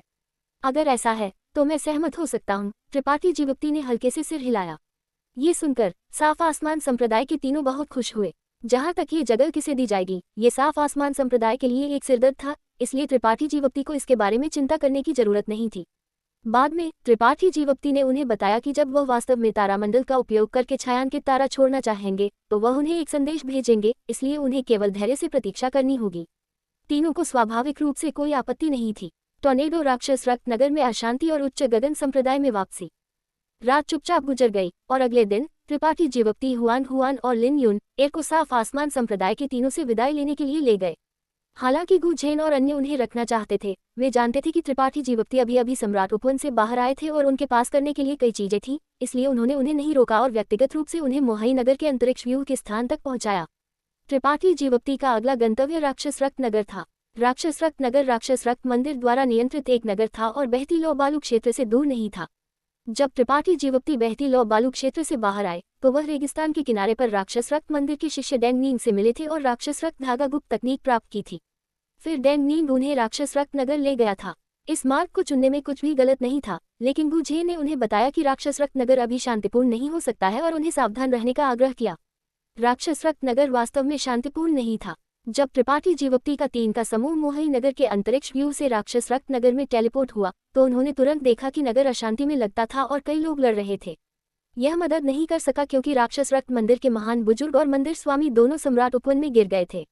अब जब मंदिर पर नियंत्रण करने वाला कोई नहीं था तो बुजुर्ग स्वाभाविक रूप से शक्ति के लिए लड़ रहे थे। राक्षस रक्त मंदिर एक महान शक्ति थी जिसे आपसी कलह पसंद थी, इसलिए इस कारण से पूरा राक्षस रक्त मंदिर इस क्षण अशांति में था। स्वाभाविक रूप से राक्षस रक्त नगर भी अत्यंत अराजक हो गया था। यहाँ तक कि वह मुख्य हॉल भी जहाँ अंतरिक्ष व्यू स्थित था असुरक्षित था। राक्षस रक्त मंदिर के सभी शिष्य इस विवाद में शामिल थे और नगर लगातार मारे जाने वाले लोगों और मारे जा रहे लोगों के दृश्यों से भरा हुआ था। राक्षस रक्त नगर में पहुंचने के बाद त्रिपाठी जीवक्ति ने अपनी दिव्य चेतना जारी की और जल्दी से नगर में स्थिति को समझ लिया। कोई डर न दिखाते हुए उन्होंने बस अपनी संघ शक्ति को घुमाया, हुआन और लिन यून एर को अपनी संघ शक्ति में लपेटा और नगर से बाहर उड़ान भरी। रास्ते में कई लोग थे जिन्होंने त्रिपाठी जीवक्ति का रास्ता रोकने की कोशिश की, लेकिन वे सभी मारे गए। अपनी वर्तमान शक्ति के साथ भले ही उनका सामना एक तृतीय कोटि उत्पत्ति प्रत्यावर्तन कोटि के स्वामी से होता, वह नहीं डरेंगे। इन भटके हुए बिल्लियों और कुत्तों की तो बात ही छोड़ो। जल्द ही राक्षस रक्त मंदिर के शिष्यों को एहसास हुआ कि त्रिपाठी जीवक्ति कितने तानाशाही थे और किसी ने भी उनका रास्ता रोकने की हिम्मत नहीं की। क्या अधिक है, त्रिपाठी जीवक्ति जल्दी में आए और गए। जाहिर तौर पर सिर्फ गुजरने वाला एक स्वामी, तो कौन उन्हें रोकने की कोशिश करने की परेशानी उठाएगा? क्या वह अपनी मौत नहीं ढूंढेगा? तो 1 दर्जन सांसों के समय से भी कम समय में त्रिपाठी जीवप्ती पहले ही हुआंग हुआन और लिन यून एर के साथ राक्षस रक्त नगर छोड़ चुके थे, सीधे बहती लो रेगिस्तान की ओर जा रहे थे। एक दिन बाद त्रिपाठी जीवप्ती को बहती लो रेगिस्तान के बाहर कहीं एक सुंदर महल मिला और वह अंदर घुस गए। ये पहली बार था जब त्रिपाठी जीवप्ती इस महल में दाखिल हुए थे और यह ऊर्ध्वगामी गगन संप्रदाय से संबंधित था। महल के अंदर त्रिपाठी जीवप्ती के शिष्यों के प्रवेश और निकास की सुविधा के लिए यांगयान द्वारा विशेष रूप से व्यवस्थित एक अंतरिक्ष व्यूह था। आखिरकार बहती लो बालू क्षेत्र एक अत्यंत बड़े क्षेत्र को कवर करता था। अगर कोई अकेले उड़ने पर भरोसा करता तो ऊर्ध्वगामी गगन संप्रदाय के मुख्यालय तक पहुंचने में कम से कम 1 या 2 दिन लगेंगे, लेकिन इस विशेष अंतरिक्ष व्यूह के साथ ये एक अलग कहानी थी जिससे कोई भी स्वतंत्र रूप से आ और जा सकता था। इस क्षण महल की रक्षा करने वाले केवल 2 ऊर्ध्वगामी गगन संप्रदाय के शिष्य थे। उन दोनों की साधना उल्लेखनीय नहीं थी, केवल तृतीय कोटि संत थे। ऐसी शक्ति छायांकित तारा पर कुछ भी नहीं थी, लेकिन अब जब ऊर्ध्वगामी गगन संप्रदाय का नाम आकाश में सूर्य की तरह था, किसी ने भी इस बाघ की मूंछों को सहलाने की हिम्मत नहीं की, इसलिए उनकी सुरक्षा के बारे में चिंता करने की जरूरत नहीं थी। उसके ऊपर महल के चारों ओर यांगयान द्वारा व्यवस्थित एक आत्मिक व्यूह भी था। अगर कोई इस अंतरिक्ष व्यूह का उपयोग करके ऊर्ध्वगामी गगन संप्रदाय पर आक्रमण करने की कोशिश करता तो वे इस आत्मिक व्यूह द्वारा अवरुद्ध हो जाएंगे। ड्यूटी पर शिष्यों के पास अंतरिक्ष व्यूह को नष्ट करने के लिए बहुत समय होगा। त्रिपाठी जीवप्ती अब ऊर्ध्वगामी गगन संप्रदाय के मुख्यालय के करीब है। एपिसोड संख्या 1478। हाउस उच्च गगन संप्रदाय में वापसी और यांगयान की स्थिति। बहती लो रेगिस्तान के बाहर अंतरिक्ष व्यूह की मदद से त्रिपाठी जीवप्ती आसानी से उच्च गगन संप्रदाय के मुख्यालय में पहुंच गए। जब त्रिपाठी जीवप्ती महल के दूसरी तरफ दिखाई दिए तो ड्यूटी पर मौजूद कई प्रहरी तुरंत अपनी सुरक्षा की तैयारी करने लगे, लेकिन जब उन्होंने उन्हें वापस आते देखा तो वे बहुत खुश हुए और जल्दी से झुक गए। क्या यांगयान और बुजुर्ग ये वापस आ गए हैं? त्रिपाठी जीवप्ती ने जल्दी से पूछा। संप्रदाय प्रमुख को रिपोर्ट करते हुए उप संप्रदाय प्रमुख यांग और महान बुजुर्ग ये 5 दिन पहले वापस आ गए, एक जाहिरा तौर पर तेज तर्रार प्रहरी ने जल्दी से जवाब दिया। त्रिपाठी जीवप्ती राहत की सांस लिए बिना नहीं रह सके। हालांकि उन्हें लगा कि यांगयान और ये शियुन ठीक होने चाहिए, फिर भी उन्हें विशिष्ट खबर मिलने से पहले थोड़ी चिंता थी। अब जब उन्हें पता चला कि वे सुरक्षित वापस आ गए हैं तो उन्होंने स्वाभाविक रूप से अपनी चिंताओं को छोड़ दिया। हालांकि जब वे वापस आए तो उप संप्रदाय प्रमुख यान कोमा में लगते थे और महान बुजुर्ग द्वारा वापस लाया गया था, प्रहरी ने सावधानी से जोड़ा। क्या? त्रिपाठी जीवप्ती हैरान थे और उन्होंने कुछ और सवाल पूछे, लेकिन उन्हें जो जवाब मिला वह वही था। उन्हें नहीं पता था कि यांगयान को किस तरह की चोट लगी थी जिसके कारण वह कोमा में गिर गए थे, या क्या कोई गंभीर चोटें थीं।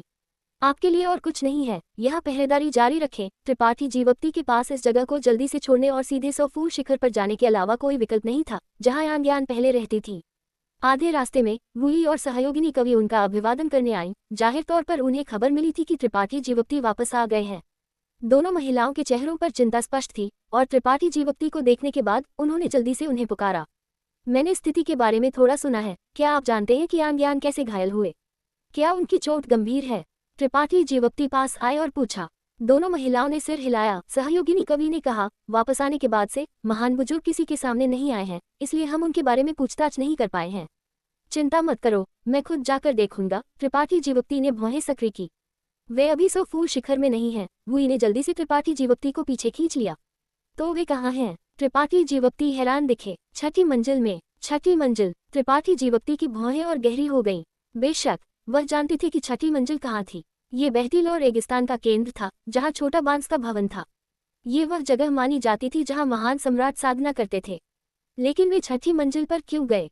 क्या ये हो सकता है कि महान सम्राट वास्तव में जागृत हो गए हैं? त्रिपाठी जीवप्ती का दिल अचानक एक असुविधाजनक भावना से भर गया।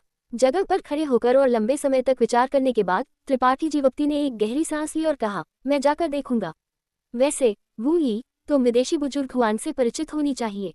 मैं वापस आने के रास्ते में उनसे सहयोग से मिला और उन्हें उच्च गगन संप्रदाय में शामिल होने के लिए आमंत्रित किया। अब जब वह भी संप्रदाय के एक सदस्य हैं तो कृपया उनके लिए व्यवस्था करें।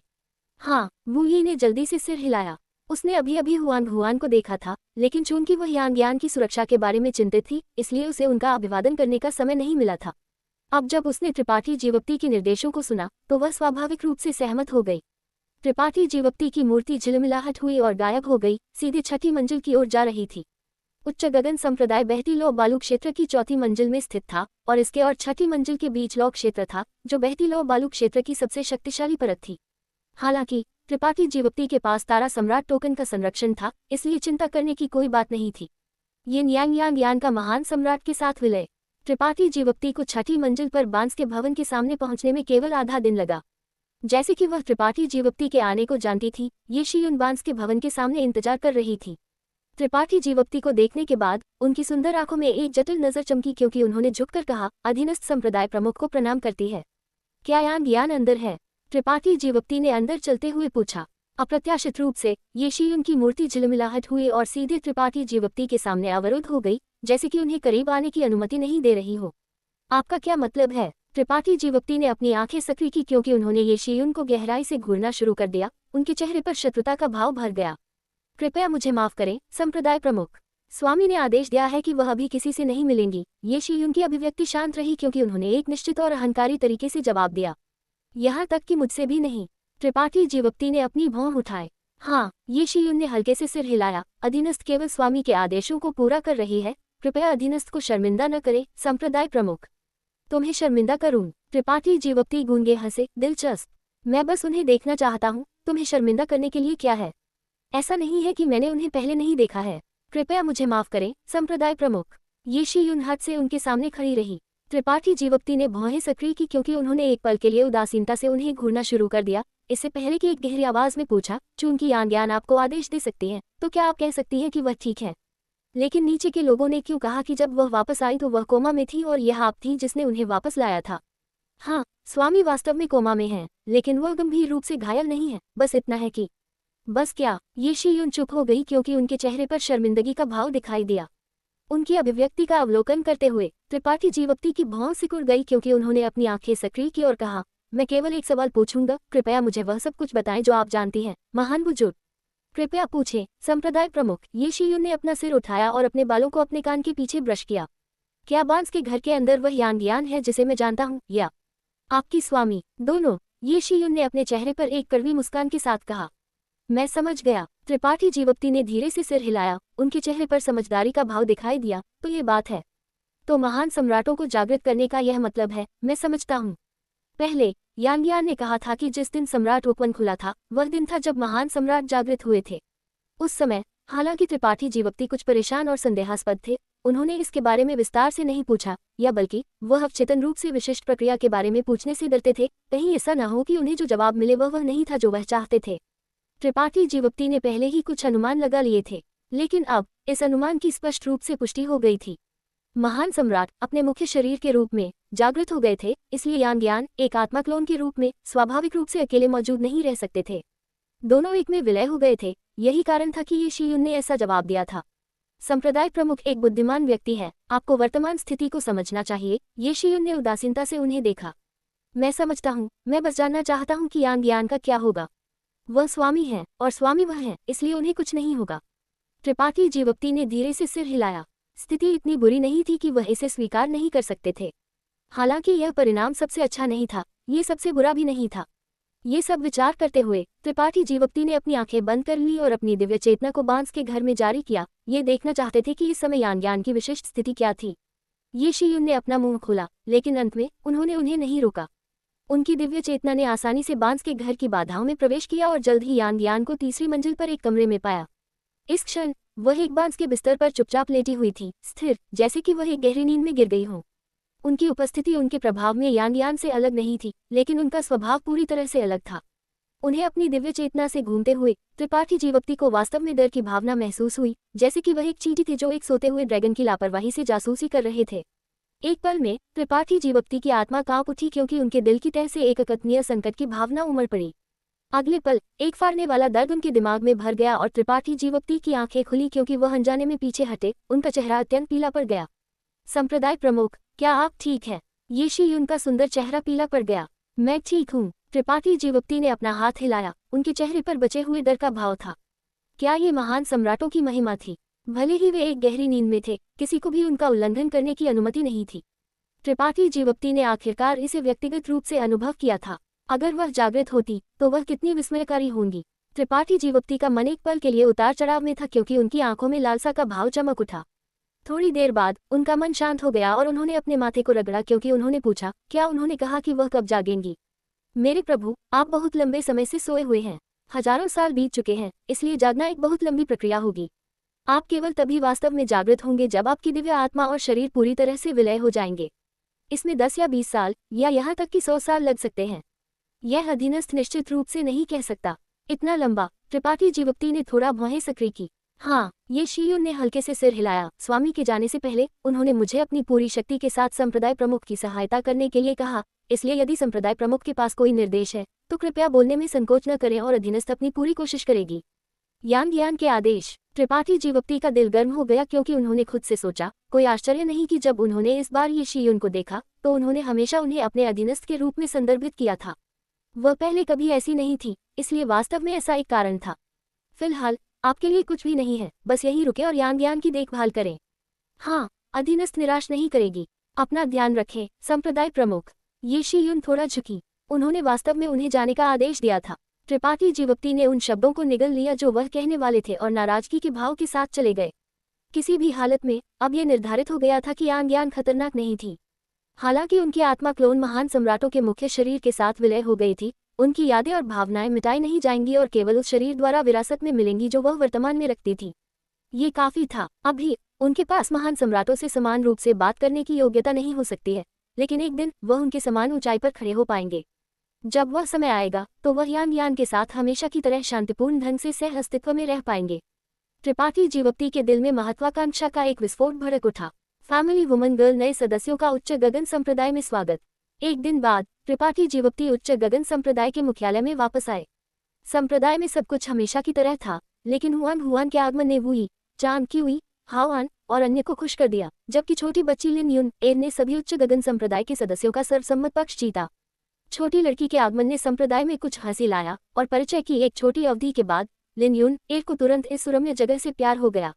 यहाँ हर कोई उसके साथ बहुत अच्छा था, एक परिवार के सदस्य की तरह उसकी देखभाल कर रहा था, जिससे लिन युन एर को घर की वह गर्मी महसूस हुई जो उसने लंबे समय से महसूस नहीं की थी, और उसका साहस धीरे धीरे बढ़ गया। समय समय पर उसे सुंदर नए कपड़े पहने हुए और एक छोटी पागल औरत की तरह संप्रदाय के चारों ओर दौड़ते हुए देखा जा सकता था। हुआन हुआन उसके पीछे दौड़ती रही जब तक कि वह हांफने नहीं लगी। प्रथम स्वर्गीय महल, त्रिपाठी जीवप्ती का निवास। अपने कमरे के अंदर त्रिपाठी जीवप्ती अपनी आंखें बंद करके ध्यान में क्रॉस लेग बैठे थे। वह अब आधे महीने से इस स्थिति में थे। जब उन्होंने बांस के घर में यांग यान की जासूसी करने के लिए अपनी दिव्य चेतना का उपयोग किया था तो वह दृश्य सम्राट दबाव से हैरान हो गए थे, जिसने उनके दिमाग में एक दोष छोड़ दिया था। ये दोष आमतौर पर ध्यान देने योग्य नहीं था और खुद को प्रकट नहीं करता था, लेकिन अगर उनका सामना एक शक्तिशाली दुश्मन से होता तो यह अनिवार्य रूप से त्रिपाठी जीवप्ती के प्रदर्शन को प्रभावित करता। इसलिए त्रिपाठी जीवप्ती के संप्रदाय के मुख्यालय में वापस आने के बाद पहली चीज जो उन्हें करनी थी वह थी इस दोष को मिटाना। एपिसोड संख्या 1479, पर्सन इन लोटस पोजीशन, आध्यात्मिक दोष का निवारण। सौभाग्य से समस्या गंभीर नहीं थी और त्रिपाठी जीवप्ती ने इससे निपटने में आधा महीना बिताया। अगली चीज जो उन्हें करने की आवश्यकता थी वह स्वाभाविक रूप से सम्राट ओपन से अपनी फसल का जायजा लेना था। ये सब विचार करते हुए त्रिपाठी जीवप्ती ने अपना हाथ बढ़ाया और अपनी अंतरिक्ष अंगूठी को पोंछा। रोशनी के एक चमकार के साथ उनके सामने जड़ी बूटियों का एक ढेर दिखाई दिया। ये जड़ी बूटियां स्वाभाविक रूप से उस छिपी हुई पहाड़ी घाटी में बर्फहृदय घाटी के लोगों के साथ एकत्रित की गई थी। उस समय त्रिपाठी जीवप्ती के पास उनसे निपटने का समय नहीं था, इसलिए उन्होंने उन्हें बस अपनी अंतरिक्ष अंगूठी में रख दिया था। अब जब उनके पास कुछ खाली समय था तो उन्हें स्वाभाविक रूप से उन्हें व्यवस्थित करना पड़ा, अन्यथा औषधीय प्रभावकारिता निश्चित रूप से खो जाएंगी। एक रसायन बनाने वाला होने के नाते त्रिपाठी जीवप्ती स्वाभाविक रूप से जानते थे कि आत्मिक घास और आत्मिक दवाएं का उचित संरक्षण कैसे करें। अपनी अंतरिक्ष अंगूठी से विभिन्न सामग्रियों से बने बक्से निकालते हुए उन्होंने उनकी विशेषताओं के अनुसार उन्हें सावधानी से भंडारित किया। जो जड़ी बूटियां जेड में संरक्षण के लिए उपयुक्त थीं, उन्हें जेड के बक्सों में रखा गया, जबकि जो जड़ी बूटियां लकड़ी में संरक्षण के लिए उपयुक्त थी उन्हें लकड़ी के बक्सों में रखा गया। जड़ी बूटियों को संरक्षित करने के कई तरीके थे, लेकिन ये त्रिपाठी जीवप्ती के लिए कोई समस्या नहीं थी। थोड़ी देर खुद को व्यस्त रखने के बाद त्रिपाठी जीवप्ती ने अपने चेहरे पर एक मुस्कान के साथ जल्दी से इन बक्सों को रख दिया। ये उच्च औषधीय आयु की कई 100 आत्मिक दवाएं थीं और हालांकि उनके ग्रेड अलग अलग थे, प्रत्येक अत्यंत मूल्यवान थी। आखिरकार ये आत्मिक घास और आत्मिक दवाएं उस छिपी हुई पहाड़ी घाटी में हजारों साल से मौजूद थी और सभी को 10,000 वर्षीय आत्मिक दवाएं माना जा सकता था। ऐसी आत्मिक घास और आत्मिक दवाएं से परिष्कृत गोलियां साधारण आत्मिक घास से परिष्कृत गोलियों की तुलना में कहीं अधिक प्रभावशाली थी और त्रिपाठी जीवप्ती को उनके रसायन बनाने के कौशल को परिष्कृत करने में बहुत मदद करेगी। जब वह पहली बार तारा क्षेत्र में दाखिल हुए थे तो उन्होंने तैरते महाद्वीप से एकत्रित की गई जड़ी बूटियों के साथ संयुक्त होकर त्रिपाठी जीवप्ती को लगा कि उत्पत्ति राजा वर्ग रसायन बनाने वाला कोटि में प्रवेश करने से पहले उन्हें निश्चित रूप से सामग्रियों की कमी नहीं होगी। यहाँ तक कि उत्पत्ति राजा कोटि में प्रवेश करने के बाद भी उनके पास अभ्यास करने के लिए कई उत्पत्ति राजा वर्ग की सामग्रियां होंगी। फायर बैंगनी उत्पत्ति भट्ठी का अधिग्रहण। अगली चीज जो त्रिपाठी जीवप्ती ने बाहर निकाली वह एक रसायन बनाने वाली भट्ठी थी, जिसे उन्होंने उस छिपी हुई पहाड़ी घाटी में भी पाया था। ये रसायन बनाने वाली भट्ठी थी जिसका उपयोग पहाड़ी घाटी के मालिक ने अपने जीवित रहने के दौरान किया था। ये एक उत्पत्ति राजा वर्ग रसायन बनाने वाली भट्ठी थी और इस दुनिया में अत्यंत दुर्लभ थी। त्रिपाठी जीवप्ती के पास पहले से ही 2 भट्ठियां थीं। एक उत्पत्ति राजा वर्ग शिल्प परिष्कृत करने वाली भट्ठी थी जहां अग्नि पक्षी शिल्प आत्मा रहती थी, और दूसरी उनके सामने ये रसायन बनाने वाली भट्ठी थी, लेकिन दोनों ही ऐसी चीजें नहीं थी जिन्हें लापरवाही से देखा जा सकता था। यदि एक शिल्प परिष्कृत करने वाला या रसायन बनाने वाला के पास एक अच्छी भट्ठी थी, तो वे शिल्प परिष्कृत करने और रसायन बनाने का प्रदर्शन करते समय बहुत समय बचाने में सक्षम होंगे, जिससे उन्हें बेहतर शिल्प और गोलियां परिष्कृत करने की अनुमति मिलेगी। एक कहावत है कि यदि एक कारीगर एक अच्छा काम करना चाहता है तो उसे पहले अपने औजारों को तेज करना होगा। यही सत्य है। दुर्भाग्य से शिल्प परिष्कृत करने वाली भट्ठियां और रसायन बनाने वाली भट्ठियां साधारण शिल्प की तुलना में परिष्कृत करने में बहुत अधिक कठिन थी, इसलिए वे बहुत अधिक दुर्लभ और मूल्यवान थी। बर्फ हृदय घाटी की तृतीय कोटि उत्पत्ति प्रत्यावर्तन कोटि की युवा महिला भी इस गोली भट्ठी का मूल्य जानती थी, लेकिन अपने कई विचारों और चिंताओं के कारण उसने अधिक गोलियां वितरित करने के बदले में इसे त्रिपाठी जीवप्ती को दे दिया। ये चुनाव उसके लिए एक नुकसान नहीं था, लेकिन त्रिपाठी जीवप्ती के लिए ये एक लाभ था।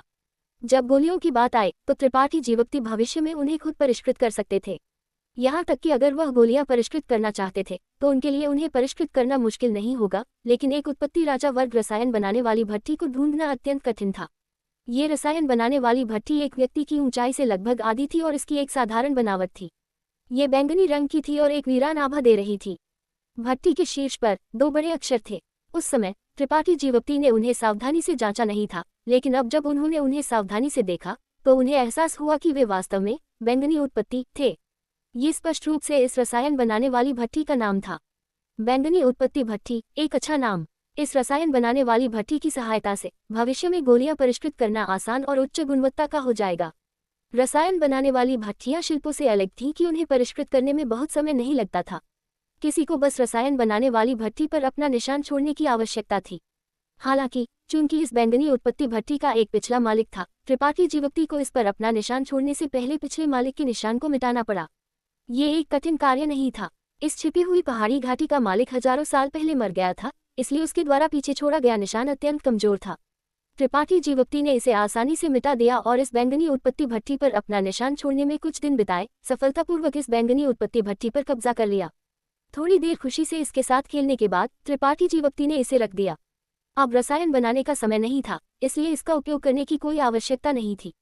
क्लाउड गोली बादल वाली उत्पत्ति राजा वर्ग गोली। तुरंत त्रिपाठी जीवप्ती ने एक और वस्तु बाहर निकाली।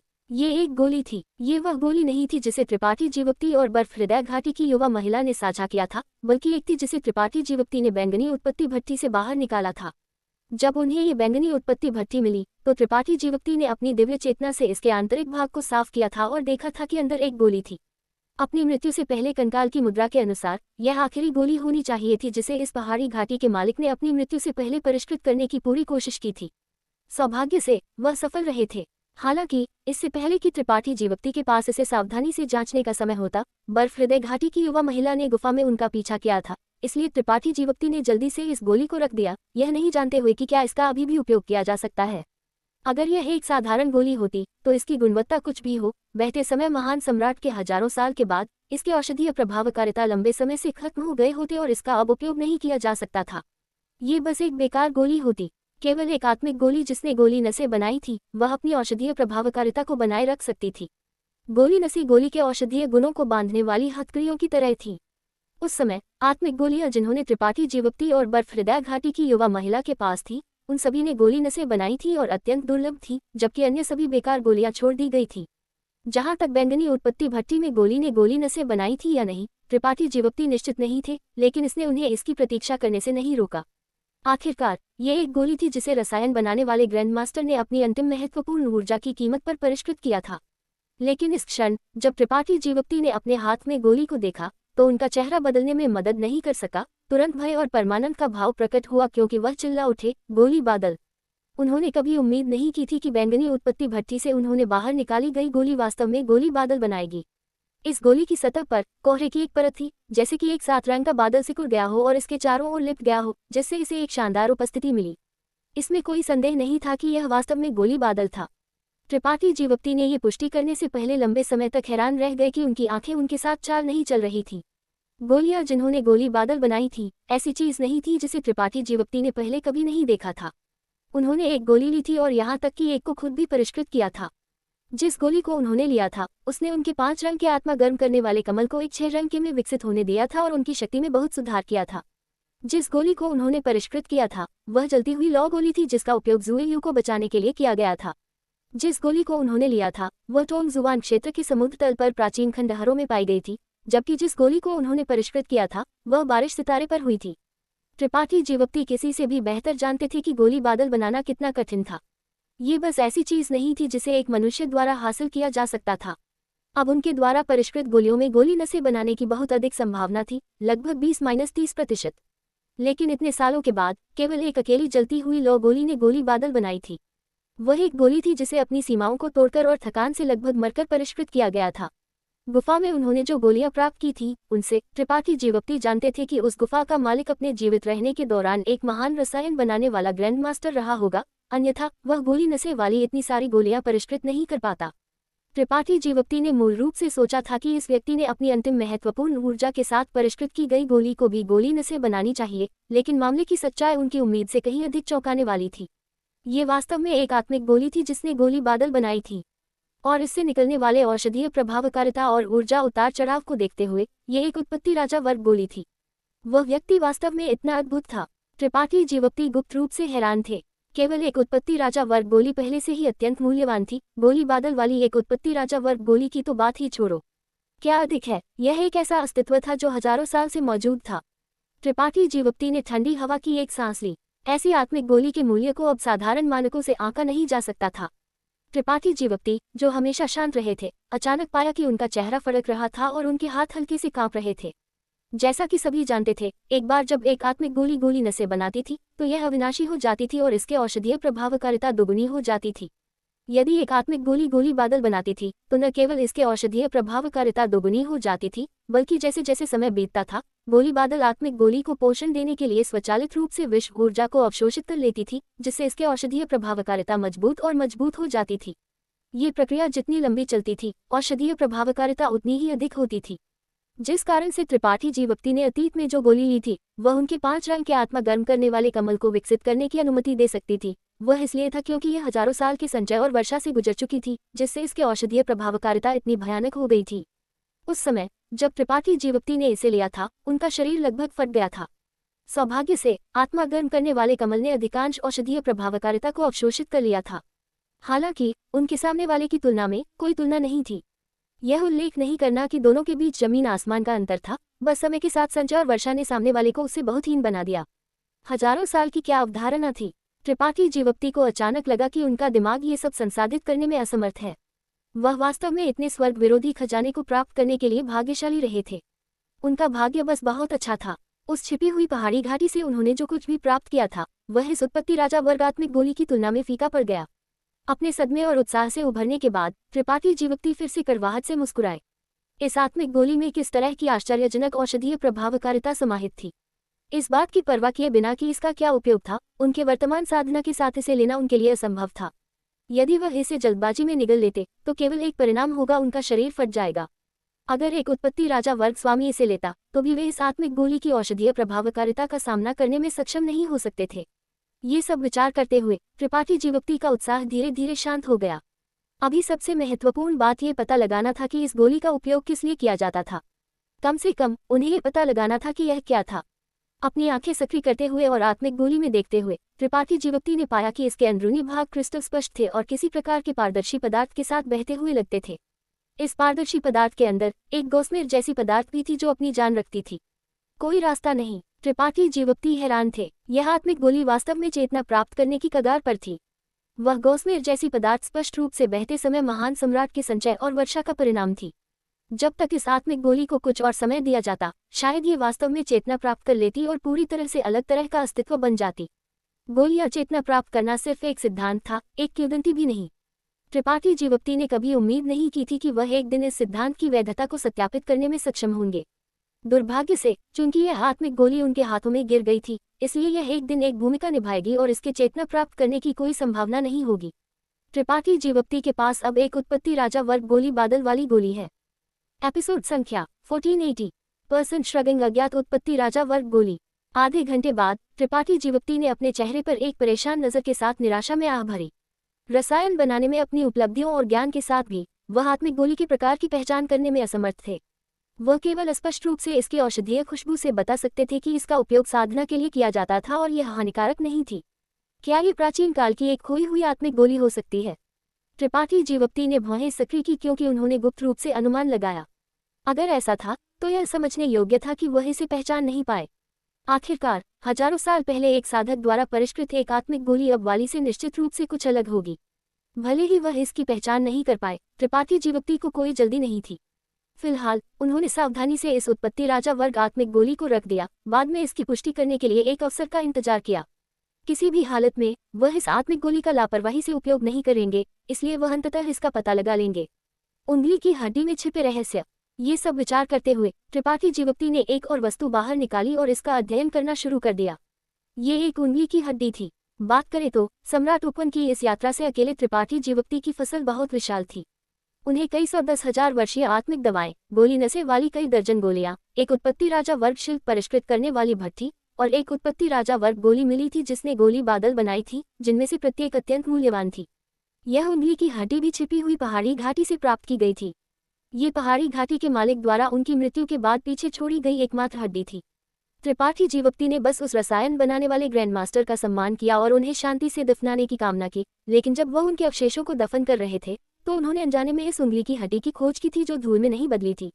ये कहा जा सकता है कि अच्छे कर्मों को अच्छे कर्मों से पुरस्कृत किया गया था। इस उंगली की हड्डी में क्या रहस्य छिपे थे, त्रिपाठी जीवप्ती को नहीं पता था, इसलिए वह अब केवल इसका अध्ययन करना शुरू कर सकते थे। इस उंगली की हड्डी को अपने हाथ में पकड़कर त्रिपाठी जीवप्ती ने इसे सावधानी से देखा।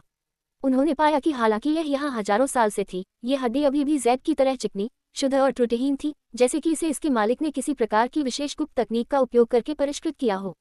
ऐसा सोचकर त्रिपाठी जीवप्ती अचानक उत्साहित हो गए।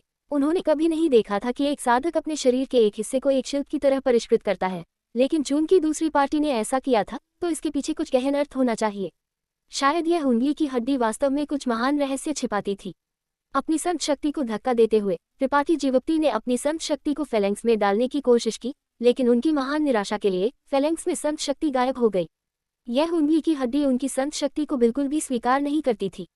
कोई बदलाव भी नहीं हुआ। थोड़ी देर बाद त्रिपाठी जीवप्ती ने अपनी संत शक्ति वापस ले ली।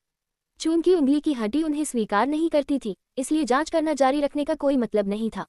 इसने संत शक्ति के सम्मेलन पर प्रतिक्रिया नहीं दी। दिव्य चेतना का क्या, त्रिपाठी जीवप्ती ने सोचा। उन्होंने तुरंत अपनी दिव्य चेतना शक्ति को तेज किया।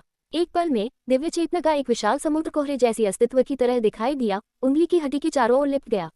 दिव्य इच्छा अभिव्यक्ति। केवल जब किसी की आध्यात्मिक शक्ति एक निश्चित स्तर तक पहुंच जाती है, केवल दिव्य चेतना की अदृश्य शक्ति ही ऐसे चमत्कारिक परिवर्तन से गुजर सकती थी जो नग्न आंख से पकड़ा जा सकता था।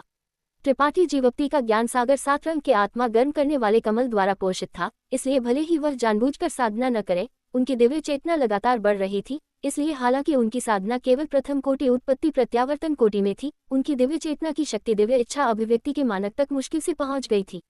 ये कुछ हिस्सा था जिसे साधारण उत्पत्ति राजा भी हासिल नहीं कर सकते थे, कुछ हिस्सा जिस पर वह गर्व कर सकते थे। इसके अलावा त्रिपाठी जीवप्ती की दिव्य चेतना महान विनाशकारी शक्ति के साथ एक भिन्न प्रज्वलित ज्ञान सागर थी, इसलिए यहाँ तक कि कोहरे जैसी अस्तित्व भी अग्नि में लाल दिखाई दिया। इस बार त्रिपाठी जीवप्ती ने सही अनुमान लगाया। इस उंगली की हड्डी ने संत शक्ति को स्वीकार नहीं किया, लेकिन इसने दिव्य चेतना पर बहुत संवेदनशील रूप से प्रतिक्रिया दी। जब अग्नि में लाल दिव्य चेतना इसके चारों ओर लिपटी तो उंगली की हड्डी से अचानक एक चमकदार सफेद रोशनी फूट पड़ी। तुरंत एक अतुलनीय रूप से विशाल चूषण बल उंगली की हड्डी से उभरा, तुरंत त्रिपाठी जीवप्ती की दिव्य चेतना को अंदर चूस लिया।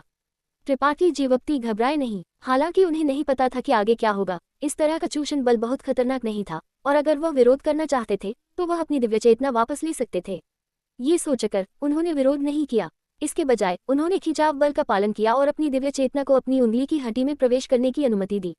एक पल में त्रिपाठी जीवप्ती एक और दुनिया में आ गए। उनकी दिव्य टेलीकिनेसिस की जांच के तहत उनके आसपास ग्रे और धुंधला था। पानी में मछली की तरह तैरने वाले रहस्यमय रून्स के अलावा कुछ भी नहीं था।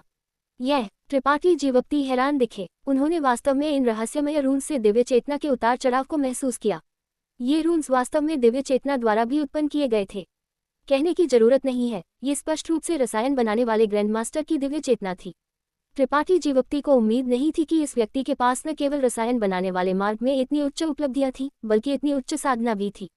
अपनी दिव्य चेतना की ऐसी स्पष्ट अभिव्यक्ति को प्रकट करने में सक्षम होने के लिए किसी को कम से कम एक तृतीय कोटि उत्पत्ति राजा होना चाहिए। त्रिपाठी जीवोक्ति की दिव्य चेतना के आगमन को समझने के बाद ये रहस्यमय रून्स सक्रिय हो गए लगते थे और त्रिपाठी जीवोक्ति की ओर दौड़े, तुरंत उनकी दिव्य चेतना के साथ विलय हो गए। त्रिपाठी जीवोक्ति का शरीर हिल गया और उनकी आंखें चमक उठी, क्योंकि उन्होंने इन रून्स को अपनी दिव्य चेतना के साथ विलय करने की अनुमति दी और उनमें छिपे रहस्यों को सावधानी से समझना शुरू कर दिया। स्क्रॉल सत्य रसायन ज्ञान शास्त्र का अधिग्रहण।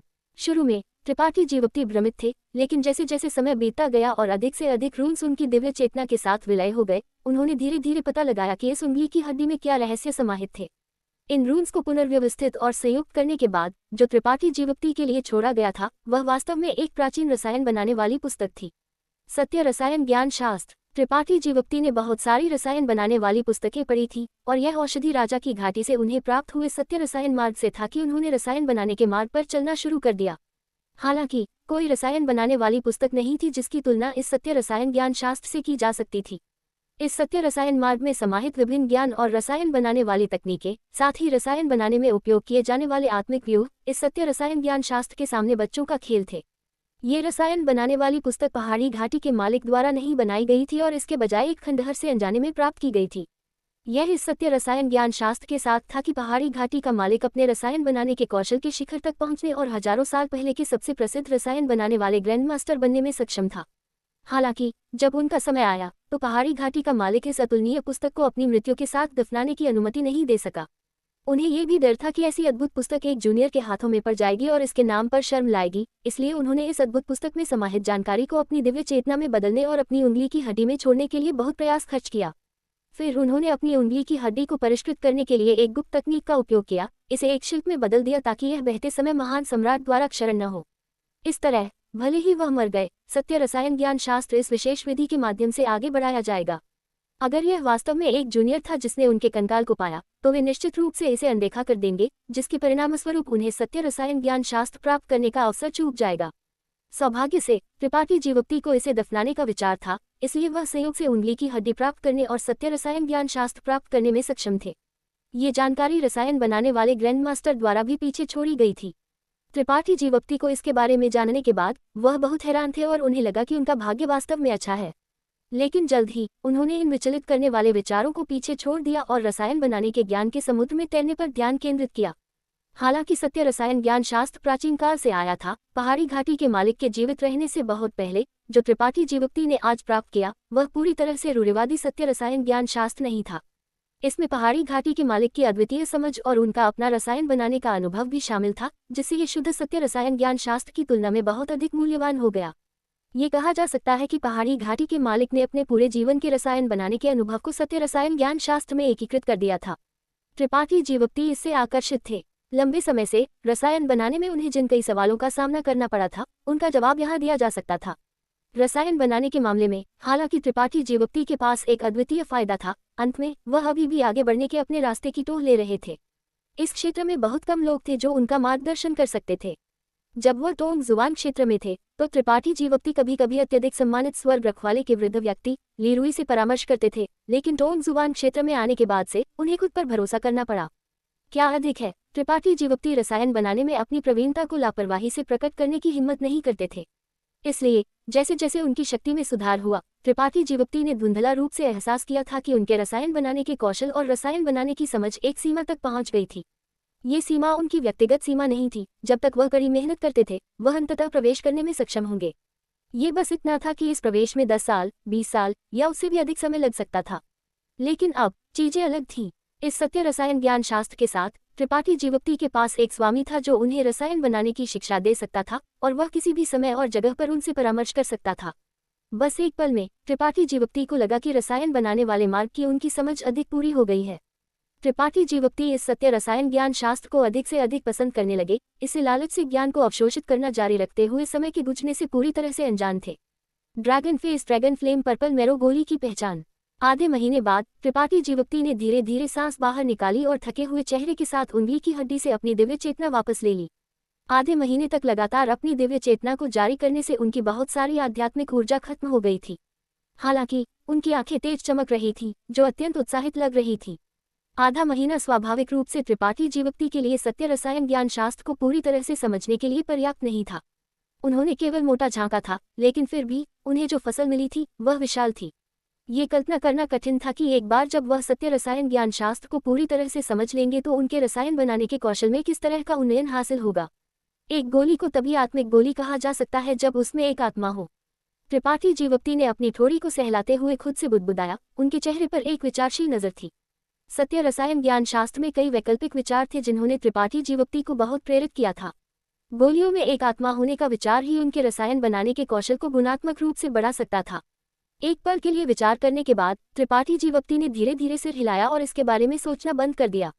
सत्य रसायन ज्ञान शास्त्र का अध्ययन भविष्य में किया जा सकता है, जल्दी करने की कोई जरूरत नहीं है। लेकिन त्रिपाठी जीवक्ति को एक मोटा विचार था कि वह गोली बादल वाली उत्पत्ति राजा वर्ग आत्मिक गोली क्या थी। सत्य रसायन ज्ञान शास्त्र में न केवल सभी प्रकार के जादुई विचार समाहित